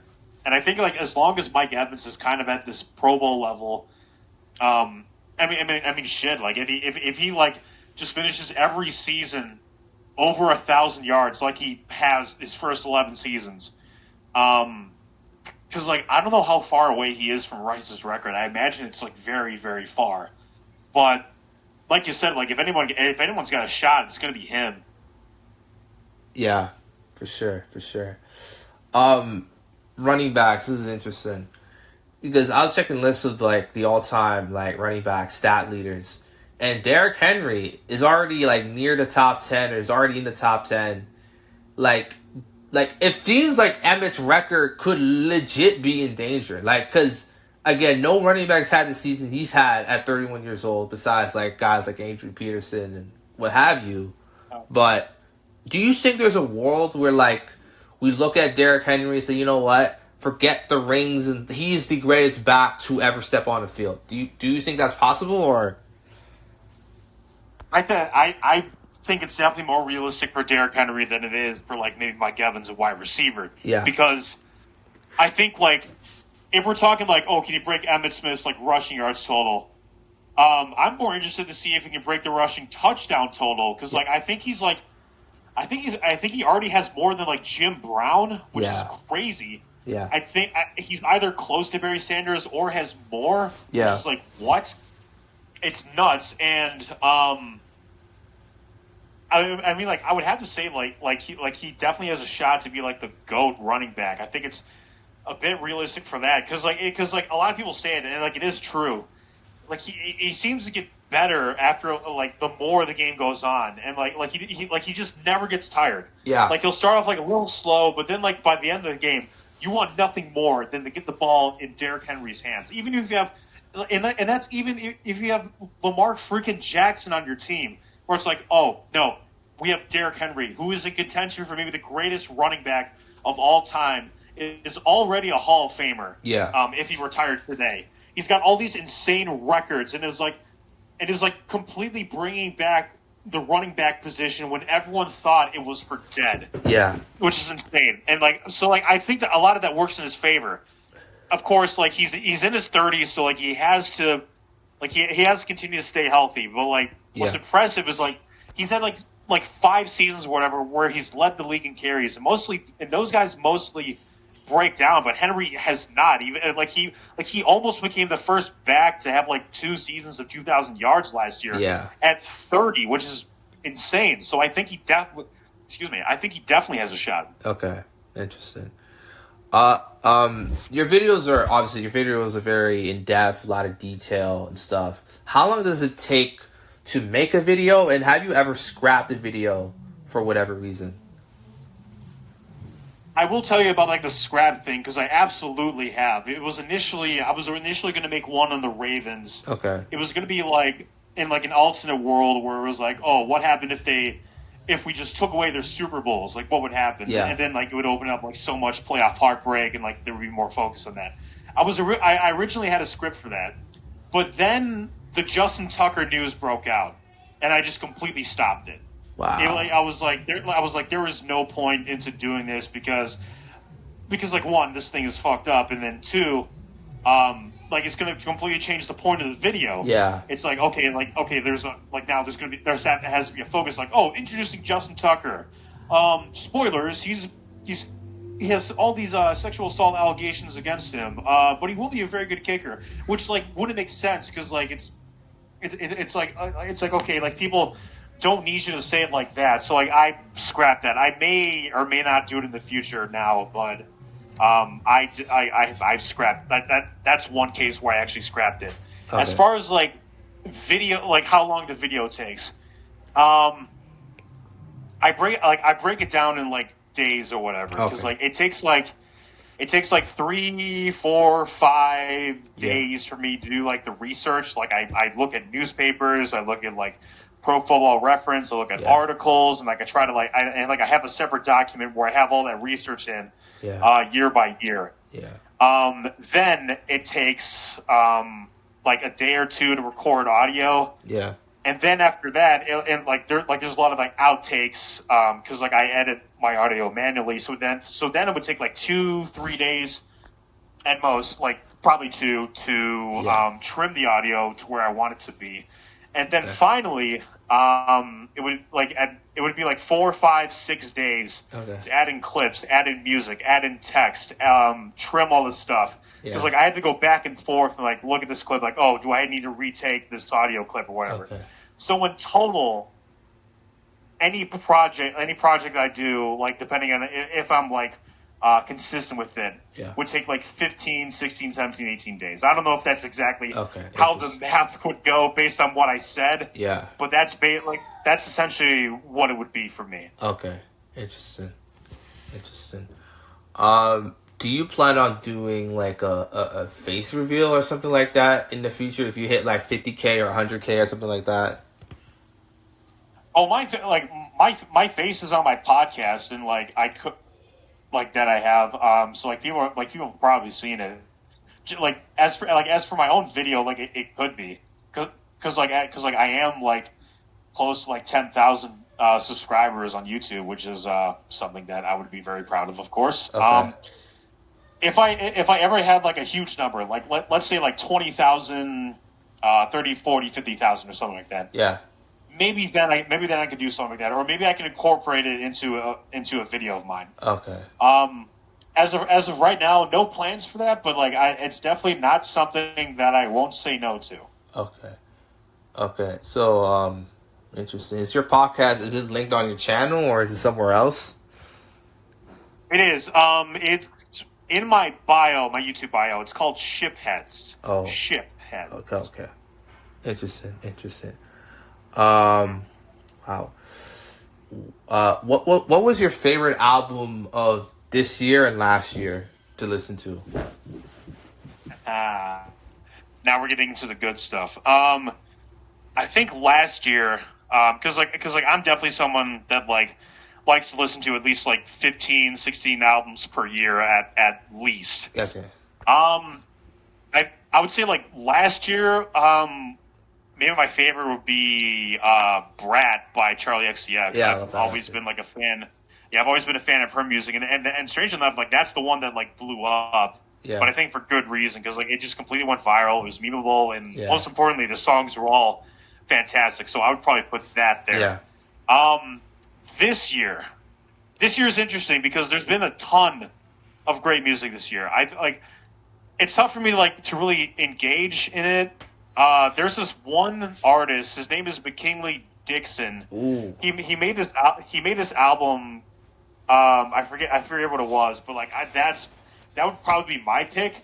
Like he's more of an underground guy, but it's like really good like jazz rap. It's like absolutely outstanding. As far as like a more popular pick, this is one that like for some reason people have been like ripping apart. It's like the new Tyler the Creator album. A lot of people have been like, oh, like he's running out of ideas in this, and it's just like it's just supposed to be a fun dance album, and then, like as long as you take it for what it is, I think like it has a ton of bangers on it. It's only 30 minutes long, so like it's not going to be a slog to listen to. And look, I'm someone that like whose favorite Tyler album is going to be Igor. Because that was insane. Like one of the craziest first listens I've ever had, like ever. So, but for like a more popular pick, I mean, like, Don't Tap on the Glass. It's just like every song was an absolute banger. And frankly, I don't really understand like why people hate it as much as they do. I think it's really good. Interesting. For me, it has to be the Clips record. Like that record, like I knew that record was going to be great, but when I did listen to that like a little after it came out. I haven't finished it yet, but like I think it is absolutely in contention. Yeah. Like incredible. Yeah, it is. And I also think that new GID album's really good too. So yeah. Similar thing to me. And then like Forever Story was like my album of the year in 2022. Yeah. Interesting. Wow. Who, I know you have a girlfriend, but who was your celebrity crush growing up? Oh God. Had to be tough. If I had to pick, maybe it would be Hillary Duff. If I had to say like a very cliche one. Yeah. It would probably that because like Disney Channel is like, oh, I wish I was dating her or something like that. It was just like, oh man, I just know if she got to know the real me, as they say. Yeah. How do you feel when people sort of like how do you feel when people like date people that look like their celebrity crushes? Do you feel any type of way? Have you done that before? Like, what's the... So what exactly would this tell? Like dating someone that looks like a celebrity. Like it looks like a celebrity. I mean, I don't really like. It doesn't really matter to me. Like as long as like the relationship's not toxic or anything, or like one side isn't like derailing the other. Okay. Then I mean, I don't see why not. Like attraction is attraction. Like I don't like it. I mean, like as long as you're in love with someone, like you can just do whatever. Okay. Have you been mistaken for someone else? Yes. Seth Rogen. Wow. Seth Rogen. On the podcast, I get a lot of Seth Rogen comparisons, especially if I wear glasses, because I have like similar glasses to the one that Seth has. Okay. And I have a beard. Okay. I'm not as old as him, obviously. Yeah. But like people have brought up the comparisons, and sometimes I'll lean into it too. But I would say him. Okay. For sure. Interesting. Interesting. Has your girlfriend been mistaken for anyone else? Not that I've known of. Okay. Not what she's told me. Like we've dated for like a couple of years. And like I haven't like figured out yet. But maybe after this I will ask her. Okay. See if I can get a good reaction. Okay. So I get a scoop. Okay. Who was the most famous person to say, "Man, I like your work. I love your work"? Has any NFL player give you like props online on social media, stuff like that? Actually, yes. I used to have Twitter before it like got like crazy. Yeah. And then like guys like Ray Lewis and Steve Young actually followed me, which was nuts. What? And then there were like one guy who like retweeted like some of the work I did was Geno Smith. Wow. Because I made like threads and analysis on him. Yeah. When I was doing like journalism at that time. Yeah. One that's like actually told me and given me props straight up is Cortland Sutton, who followed me for a bit before I like deactivated Twitter. What? Yeah. Cortland Sutton like gave me complete props on my work. That's crazy. What's interesting is his teammate Jerry Jeudy was not as kind to me. I think I was like ripping. I think I was ripping like someone on the Broncos. I don't know if it was like him or someone else. Yeah. Which is weird because like I loved him coming out of college, and he's on the Browns and just had a Pro Bowl season. Yeah. I'm all in favor. That's funny. But like, I think he was like defending someone. I don't remember, but like those are like some of the reaction or the I don't want to see reaction encounters I've had. Yeah, encounters that I've had with like NFL players. Okay. So like I would say Ray Lewis. Steve Young had followed me. I don't know if like Steve Young even knew what the fuck I was doing. Yeah. Or if someone that like some intern that ran his account did, or Ray Lewis for that matter. That's funny. But like I certainly know someone like Cortland Sutton like probably runs his own account, and he gave me props a couple times. That's fire. That's fire for sure. Have any like other NFL YouTubers like did they shout you out? Did they give you props? Are you like connected with them like that? I'm not crazy connected. Like I think a lot of it is like there's like few NFL YouTubers which I will go out of my way to completely watch. Yeah. And it's not that like oh, I'm fucking better than them. It's like creating like amazing content is hard in like any area. Some do it better than others. Yeah. I will say, like, some people that like I do actually go out and watch if they drop a video. Yeah. This guy named TK12 who makes all these like really short NFL oh yeah, shout out to him. clips or whatever. Yeah, and like he's giving me a shout out sometimes. We've like supported each other's stuff from time to time as well. Okay. Brett Coleman, whatever he does, I think he does like a lot of like a really good NFL analysis. Things like that. If like Secret Base makes like a football related like video, I will watch it because I'm curious because like whatever they do is insane, especially like what John Boy's, which has been a huge inspiration for my own work. Yeah. So yeah, like basically stuff like that, and then maybe there's stuff like maybe out there stuff like maybe like Urinating Tree, which like from time to time I'll tune in or something. I'm more interested when he goes like in depth into like an investigation than I am when he shit posts. But like that does bring in a lot of like content and engagement and money. So like by all means, go ahead and do it. Like so, like I would say those are my answers. Yeah. Wow, interesting. I never told you my like celebrity crushes. I can go on for like hours, but one of them already mentioned Millie Bobby Brown. I think she's just gorgeous. Haley Steinfeld, I know. Josh Allen's wife, but I will say I did see Sinners in July, at a movie theater when my relatives were staying in a mansion in Kentucky or something like that. What? And it was. The whole thing was freaking crazy, and then the movie, it was so funny because my cousin was like, "Oh yeah, let's watch this insane movie starring Haley Steinfeld and Michael B. Jordan," and then my cousin like jokingly said, "Nice family film you got going, man," and then we watched the entire thing, and I mean it was great, but definitely not a family film. Okay, interesting. Loved it. Lana Del Rey is like my first big crush. Like I was like daydreaming about her during class. It got really bad, but I mean, it was sort of like phases, you know. Like I had a phase where I really liked Emilia Clarke when she's in Game of Thrones. Still do. There's another one I like Daisy Ridley and Margot Robbie and Lupita Nyong'o, Angela Bassett. A lot of the R&B chicks I really like too. Like, I mean, there's one I had. Actually, it's funny enough. I had a phase where I was obsessed with Kehlani. Do you know who Kehlani is? I think so. I think she was on a Calvin Harris record. Yeah. Okay. I believe so. Okay. So I mean, I'm open-minded. I mean, I love Bella Ramsey, but for some reason, everybody thinks that she looks like a potato. I'm like, come on, man. But yeah, yeah, for sure. But yeah, we're heading towards the last part of the interview, and it's going to be we're going to play a little game. So, have you watched Drink Champs? What was it again? Have you watched Drink Champs, the YouTube podcast hip hop show thing? I have not. What does it entail?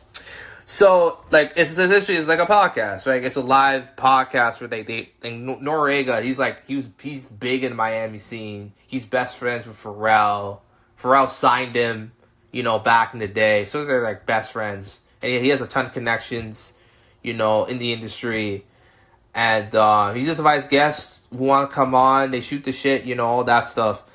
And they do this. The main features is they do a Q&A session. So essentially, they pick like two artists or two people or two franchises or what have you, and they essentially say, you know, okay, pick one or the other. But the difference here is that you can't say both, you can't say neither, and when you do pick your choice, you are free to explain why, like a story or a reason, all that good stuff. So are you cool with that?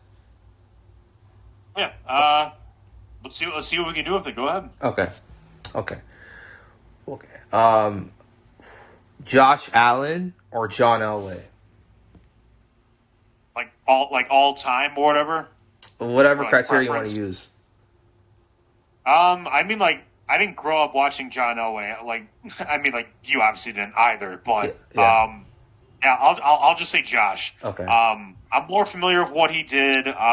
I think his skill set is more interesting. Like, he's got an insane arm, insane running ability, just a freak athlete that doesn't give a shit if he, like, trucks someone or takes a hit. Yeah. Which I pray that, like, he kind of gets that in check and, like, doesn't, like, destroy his back. Okay. But really fun player to watch. Okay. Love him, obviously. Okay. Just Cam Newton or Michael Vick? I will take Cam. I know a lot of people would take Michael Vick, but I think Cam Newton is the more complete prototype. If we're taking into account like the style of running quarterback, because Cam for me was he had the passing ability that Vick sort of had like in his 2010 season in Philadelphia when he was already gone with Atlanta. Yeah. And I think Cam Newton he had the size, speed, strength. Really just an insanely rare combination of all those traits. Okay. And when he had an actual receiving cast to throw to in 2015, he was the most dangerous player in football. Okay. Lamar Jackson or Drew Brees? That's funny. You said you asked that question like everyone earlier, and here we go. Lamar. Okay. I guess I'm a little older than he is. I should say Breeze or whatever, but I mean I've been a big fan of Lamar since Louisville. Okay. And a lot of people were like, oh, this guy is gonna flame out of the league. He can't pass the football. He's gonna take all these hits or whatever. But he's been an insane passer too for a while, and now the numbers are actually reflecting it. Yeah. And now he's staying healthy finally. Yeah. So, I mean, I've just been a big fan of what he does. And on top of that, I think he's the best running quarterback of all time because, he has the insane passing ability now. Yeah. He's just a game changer on so many levels. Okay. I love watching him, even though he plays for a division rival. I don't care. I like him a lot. Okay. Love him. Okay, interesting. Kanye West or Kendrick Lamar?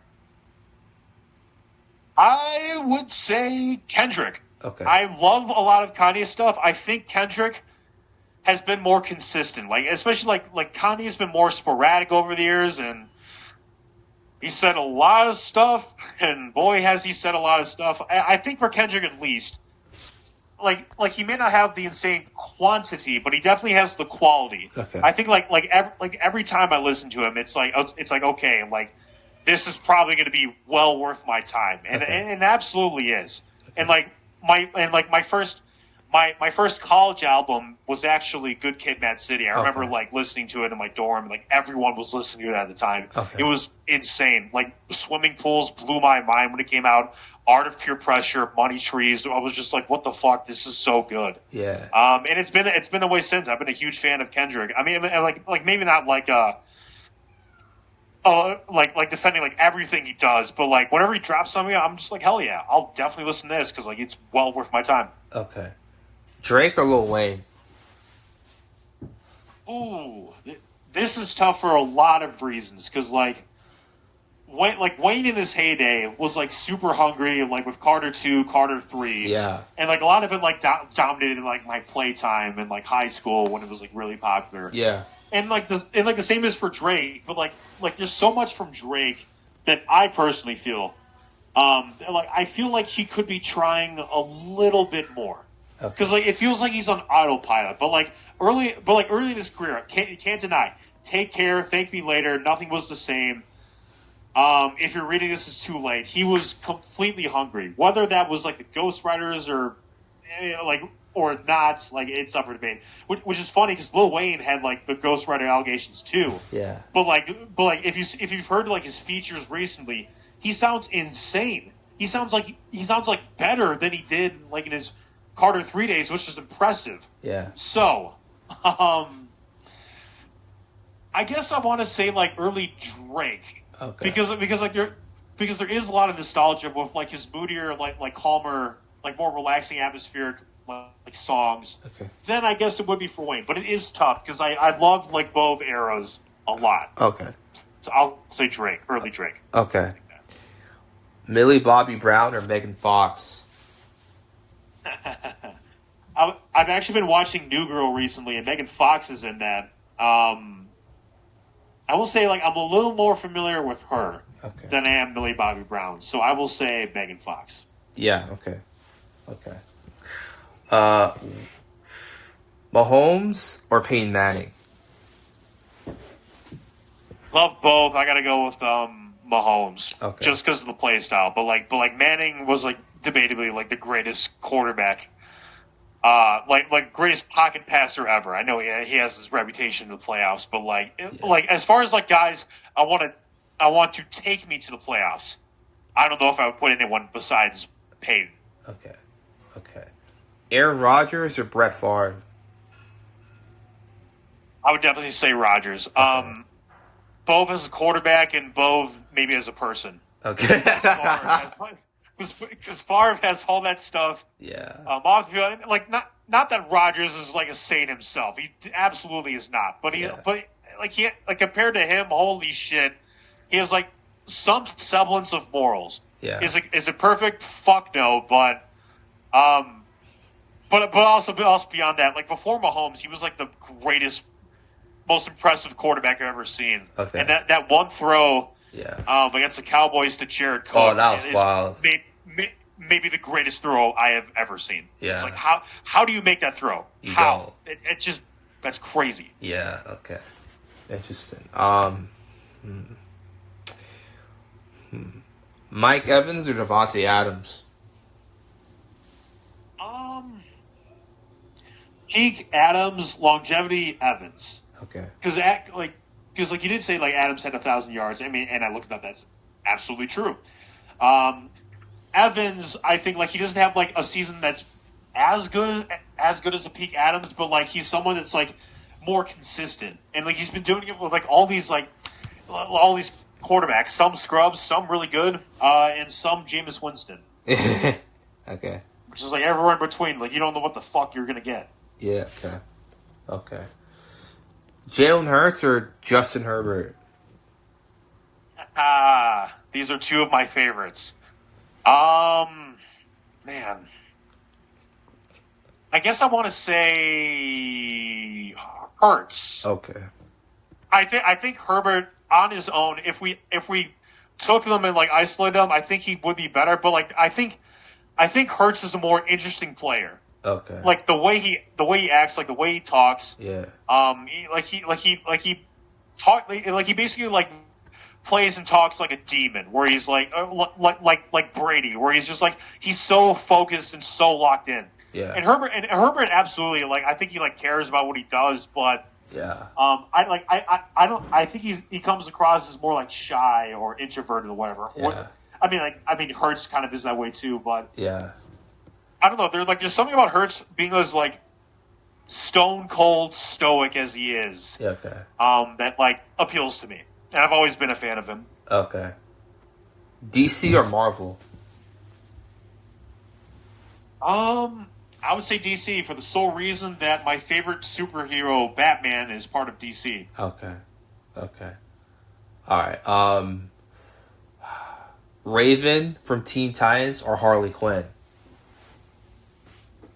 Grew up with Teen Titans and watched Batman the Animated Series later on in my life, and I love both of them. For nostalgic purposes, I will say Raven. Okay. Interesting. Ana de Armas or Gal Gadot? Wait, who are those? Those are actresses. Gal Gadot, she was Wonder Woman. Ana de Armas, she was in the Bond. Oh, Gal Gadot. I'll probably just say Gal Gadot because I'm at least familiar with like who she is. Okay. Tom Cruise or Jackie Chan? Gotta go with Jackie Chan. Okay. One of the coolest actors ever, and I don't think it's a contest. Yeah, okay. Bruce Lee or Chuck Norris? Both. Oh. Is there an answer for both? Nah. If not, I will say Bruce Lee. Okay, okay. A realistic goal. Okay. Mission Impossible or Star Wars? I would say Star Wars. I haven't seen a Mission Impossible. My brother actually like binged all 8 movies, Okay. and he loves them. Okay. I'm more familiar with Star Wars. Okay. Okay. Natalie Portman or Keira Knightley? Gonna go Portman. Okay. Margot Robbie or Nicole Kidman? Margot Robbie, and like coincidentally enough, I believe she was also Harley Quinn in the Suicide Squad. Yeah, she was. Yeah, and then she was also in Wolf and Wall Street, and then Barbie. Yeah. So very, very versatile actress. Okay. Interesting. Future or Young Thug? I gotta go with Future on this one. I think DS2 is an absolute classic in the trap album scene. Thought It Was a Drought, one of my favorite songs ever. Yeah. Always played out, like, if I'm having, like, a beer or, like, I'm doing, like, a beer shower. I don't know if you, like, shower and drink beer in the shower at the same time. If not, it's a pretty cool activity. But a lot of the times, if I'm doing that, or, like, I would do it, like, more frequently when I was younger, I would usually listen to Thought It Was a Drought. Okay. Love that. Okay. And, like, the whole album as a whole is just so many bangers. Okay.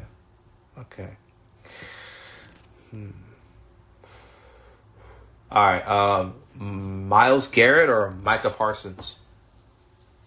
Myles Garrett. And it's not just because of the Browns fandom. It's tough, but like, I just think like, damn, Myles Garrett just has like a style that's like crazy. Okay. I would also prefer if he didn't keep racking up speeding tickets, but like, we're not debating on that. Okay. Dak Prescott or Tony Romo? Tony Romo. Love Tony Romo. Big fan of him. I think like he definitely got like way more crap than he deserved. Okay. And he got like destroyed by like all these bum teams that he carried to like decent seasons or like on the brink of the playoffs. Yeah. I like Dak, but like Romo was like, yeah, he was just an insane quarterback. Okay.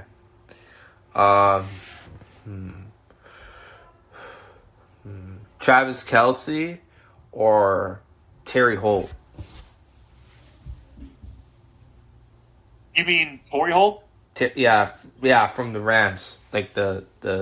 Yeah. I would definitely say Kelce, but I do think it's preposterous that Torrey Holt is not in the Hall of Fame, and I actually made a video on that last year. It's like the video itself is not a banger; it only has like 3,000 views. So, okay. I mean, that is what it is. But shout out Torrey Holt because I made a video on him, and I think he should be in the Hall of Fame. Both should be in the Hall of Fame. Okay. Tyreek Hill or Julio Jones? Gotta go with Reek because like I get like based on the circumstances, like I think he scores more touchdowns than Julio. I think Julio only scored 10 like in one season. Yeah, like he doesn't really score. He has like 66 in his whole career, which like if one he makes the Hall of Fame because I think he should. Yeah, it would probably be like the lowest from a modern receiver, which is insane. Yeah, it's crazy. Derrick Henry or Earl Campbell? I gotta go with Henry just because I'm much more familiar with him than Campbell. I know like Campbell's on the Oilers, which were the proto Titans, and he was an amazing player in his own era. But I'm just more familiar with Henry. Okay. Tom Brady or Michael Jordan? Oh my goodness. I guess I would go with Jordan. Okay. I know it's like cool for a lot of people to like LeBron James, and then as a Cavs fan, he obviously means so much to me. I know it's like oh, you gotta hate Jordan, but like I love both.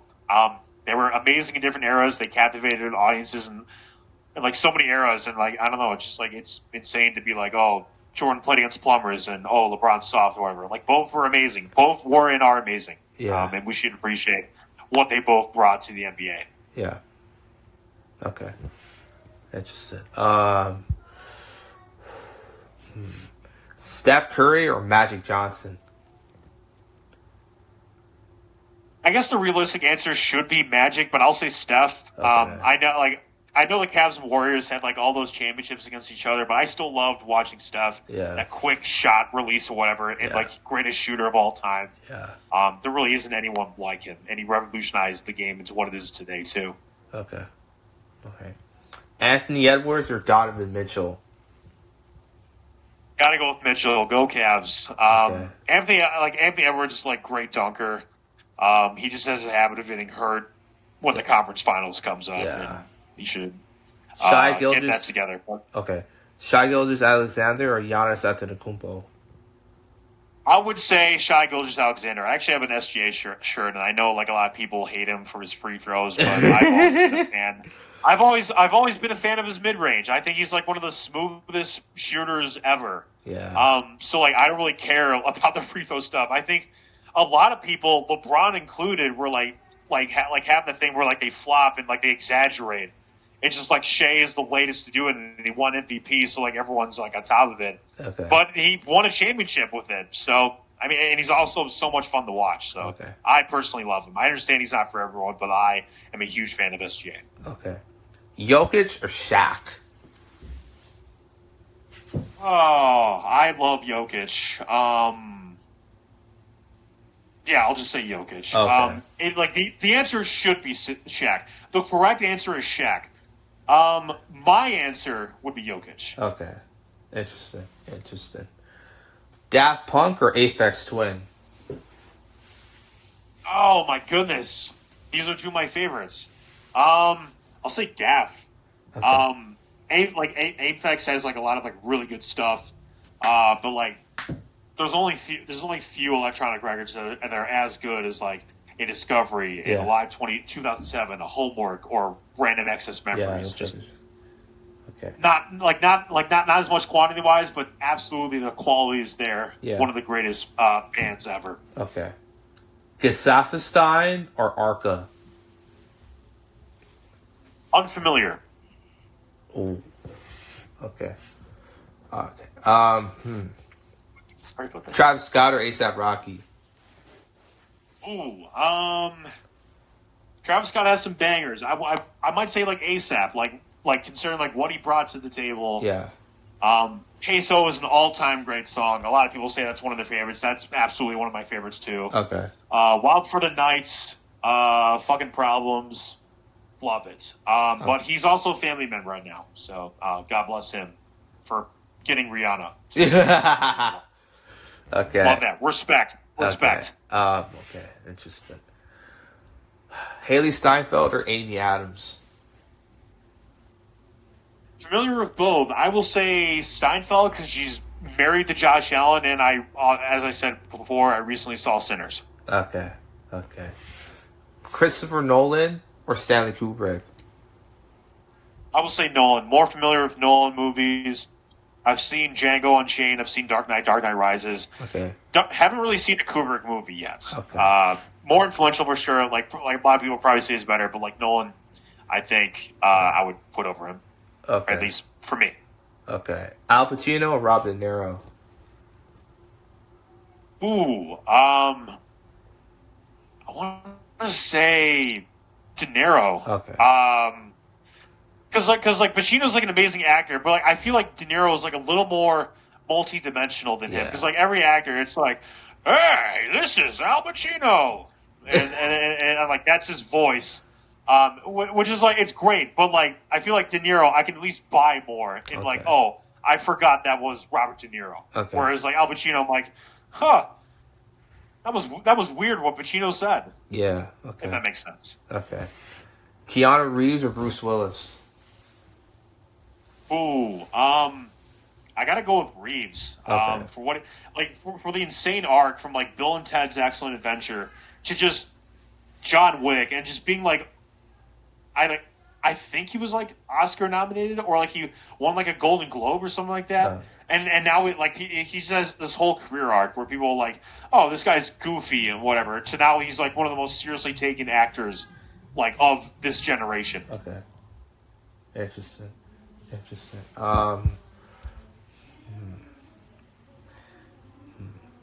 Do it. Okay. Charlie XCX or Tough Low? I gotta go Charlie XCX. Also, I just realized that I said Django Unchained for Nolan. That was Tarantino. I was like, it had just come across. I'm like, oh my goodness, I completely messed it up. It's all good. It's all good. Back to the Charlie XCX. Okay. Love her music. Okay. Ariana Grande or Mariah Carey? I gotta go with the Grande. Okay. If only because like she dated Mac Miller. Rest in peace. Yes, rest in peace. Logic or Macklemore? Oh, I guess maybe Logic. Okay. Because like I've actually listened to a Logic album. Okay. Not a big fan, but like I just haven't really heard Macklemore outside of like the big singles. Okay. 50 Cent or T.I.?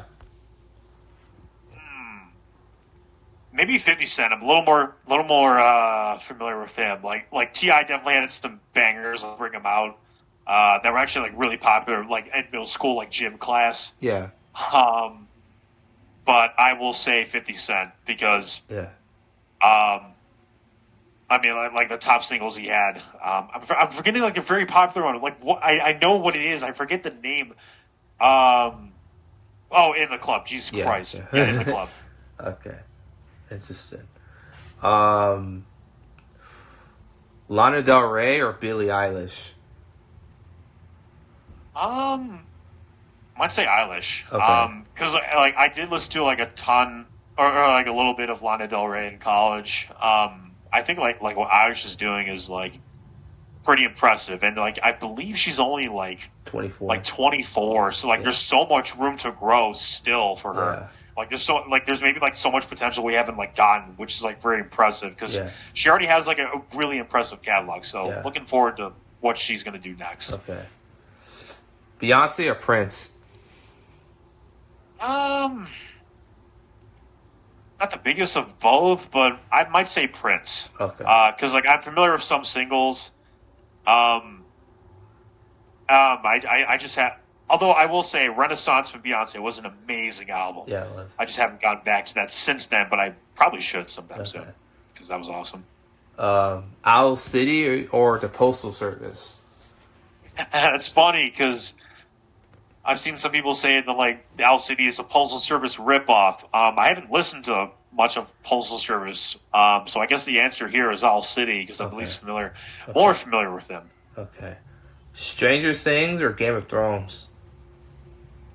I would say Stranger Things. Haven't really seen Game of Thrones. I am at least familiar with the amount of, let's just say, very suggestive scenes in Game of Thrones. Because so many people talk about it. Like, my brother's like, oh, I tried to watch Game of Thrones, but, like, there's all these sex scenes everywhere, and it's crazy. I'm like, yeah, I totally get that. Yeah, okay. Like, that would be very distracting. Okay. Okay.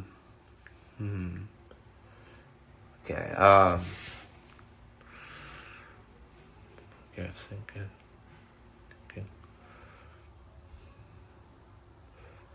All right. All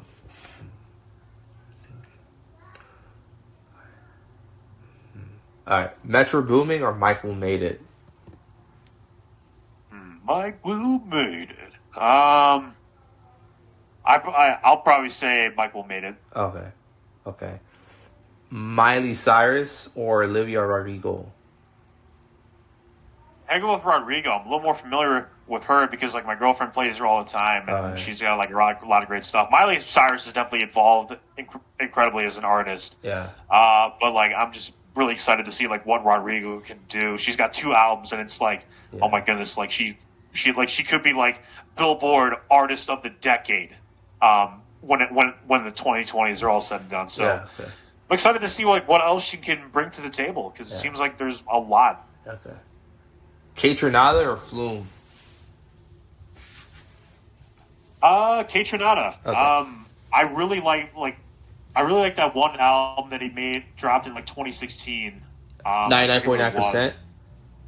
Yes. That one was excellent. Okay. A little more familiar with him than Flume. Okay. Bon Iver or James Blake? I would say Bon Iver because like Bon Iver from 2011 was it still is like a personal favorite of mine. Okay. Holocene, Minnesota, Wisconsin. Yeah. Perth. Okay. Like so many great songs off that. Okay. Alex Clare or Gracie Abrams? I have no idea who these two are. Okay.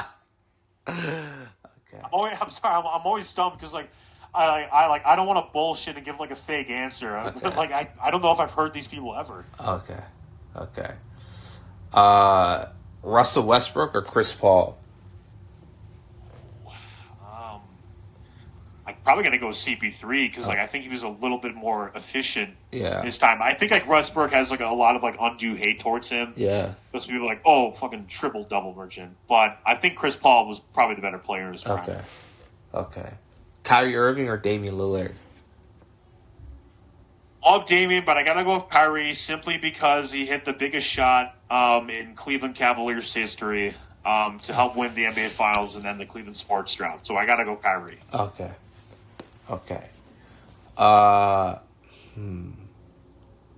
Otani or Barry Bonds?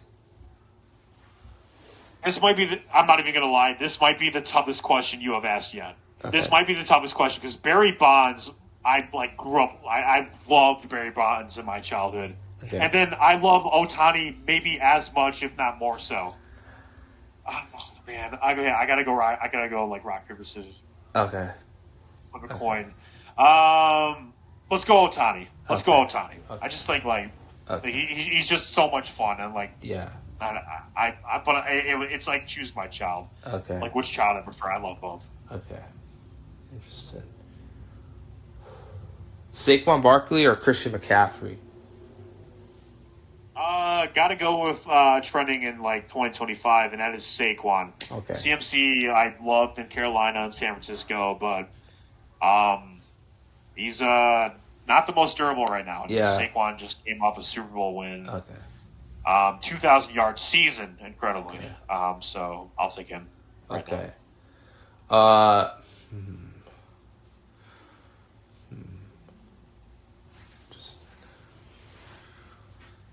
Paul George or Tracy McGrady? I'll go McGrady. Okay.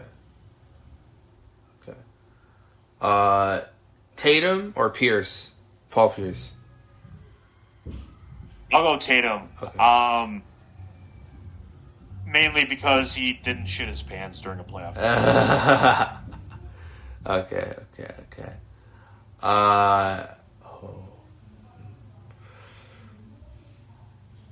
Dexter or The Walking Dead?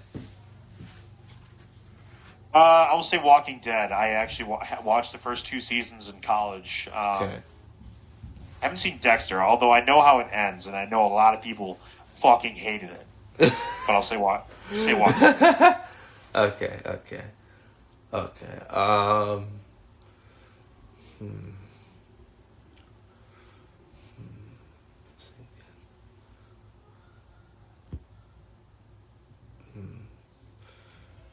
Sabrina Carpenter or Chaperone? Carpenter. Okay. Espresso is maybe really overplayed, but it is a banger. I think she has more of a vibe going on in Shovel Row. Okay.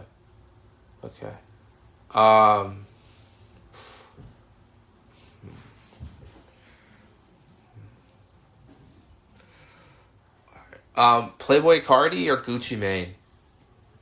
Cardi. Love some Gucci stuff, but it's got to be Cardi for me. Okay.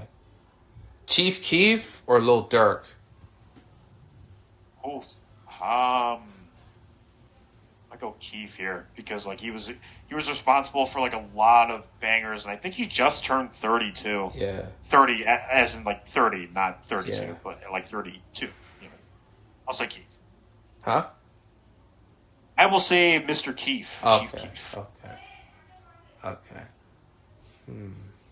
DeAndre Hopkins or Andre Johnson? More familiar with Hopkins, insane skill set, insane catch radius. I would go D Hop. Okay. Interesting. Eminem or Elvis Presley? Eminem, more familiar with him. I think I've listened to like 2 Elvis songs in my whole life. Okay. So I'll say Eminem. Okay. Michael Jackson or Frank Sinatra? Jackson. Gotta Okay. go Michael Jackson here. Okay. Kevin Durant or Kawhi Leonard? KD. Okay. Gotta go with Durant. I think more complete player. Okay. Interesting. Okay.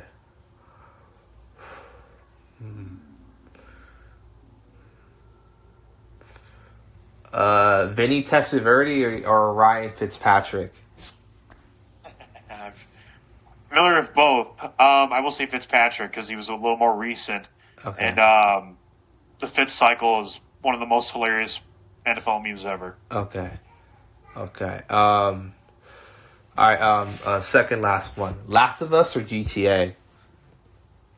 Gotta go up GTA. Okay. Although, if you're playing GTA 5 or whatever, and you are mowing down people instead of following the missions, I mean, I sometimes do that, but make sure not to do that for more than like say an hour. Yeah. Or you might have a problem. Yeah. Because like the dopamine rush is crazy. Yeah, it is. Last one. Need for Speed or Forza? I will say Need for Speed because Need for Speed Underground 2 on the GameCube is a favorite of mine. Okay. And I used to play that a ton. Okay. Haven't played Forza, but Need for Speed Underground 2, for people that don't know, shout out to that. It's a terrific game. Okay. Bonus one. James Gunn or Sam Raimi? I'd probably say Raimi. I've seen most of the Spider-Man trilogy. Okay. And like Spider-Man 3 was such an interesting take on the series. It was so divisive, which I appreciate. Haven't really seen like a James Gunn movie, although made Superman. So okay. Second bonus one: Michael Bay or Zack Snyder? I guess Michael Bay. Okay. It's like funnier to like make fun of him for the explosions. Okay. Again, and that's it. Man, I really appreciate you coming on here, showing out as you always do. We had a great conversation, you know. I didn't think you're gonna, because I initially sent an email out like a couple months ago, and you didn't respond. And I commented on your channel and about an interview request. You said yes, and next thing you know, I mean, we're here. So yeah, I really appreciate you coming on, you know, having a conversation. Really, I really appreciate it, man. I'm impressed by like the knowledge that you've had. Yeah. And I mean, I'm normally someone that really doesn't like to do a lot of interviews, but I really enjoyed this one. I think you absolutely have like a really good thing going. Okay. So I really appreciate like the time that we had here. Yeah, for sure. Just you know, when I upload it, I'm gonna send you the link, and would you mind, you know, promoting it, you know, on your channel, you know? Yeah, sure. Okay. Yeah, absolutely. Okay. Thank you. Have a nice day. Hey, you too. Take care, man. Thanks again. Welcome. Bye. That is another interview of the Renegade Podcast. Hope you guys enjoy it. Same way I enjoyed this one, putting this one together. Bye.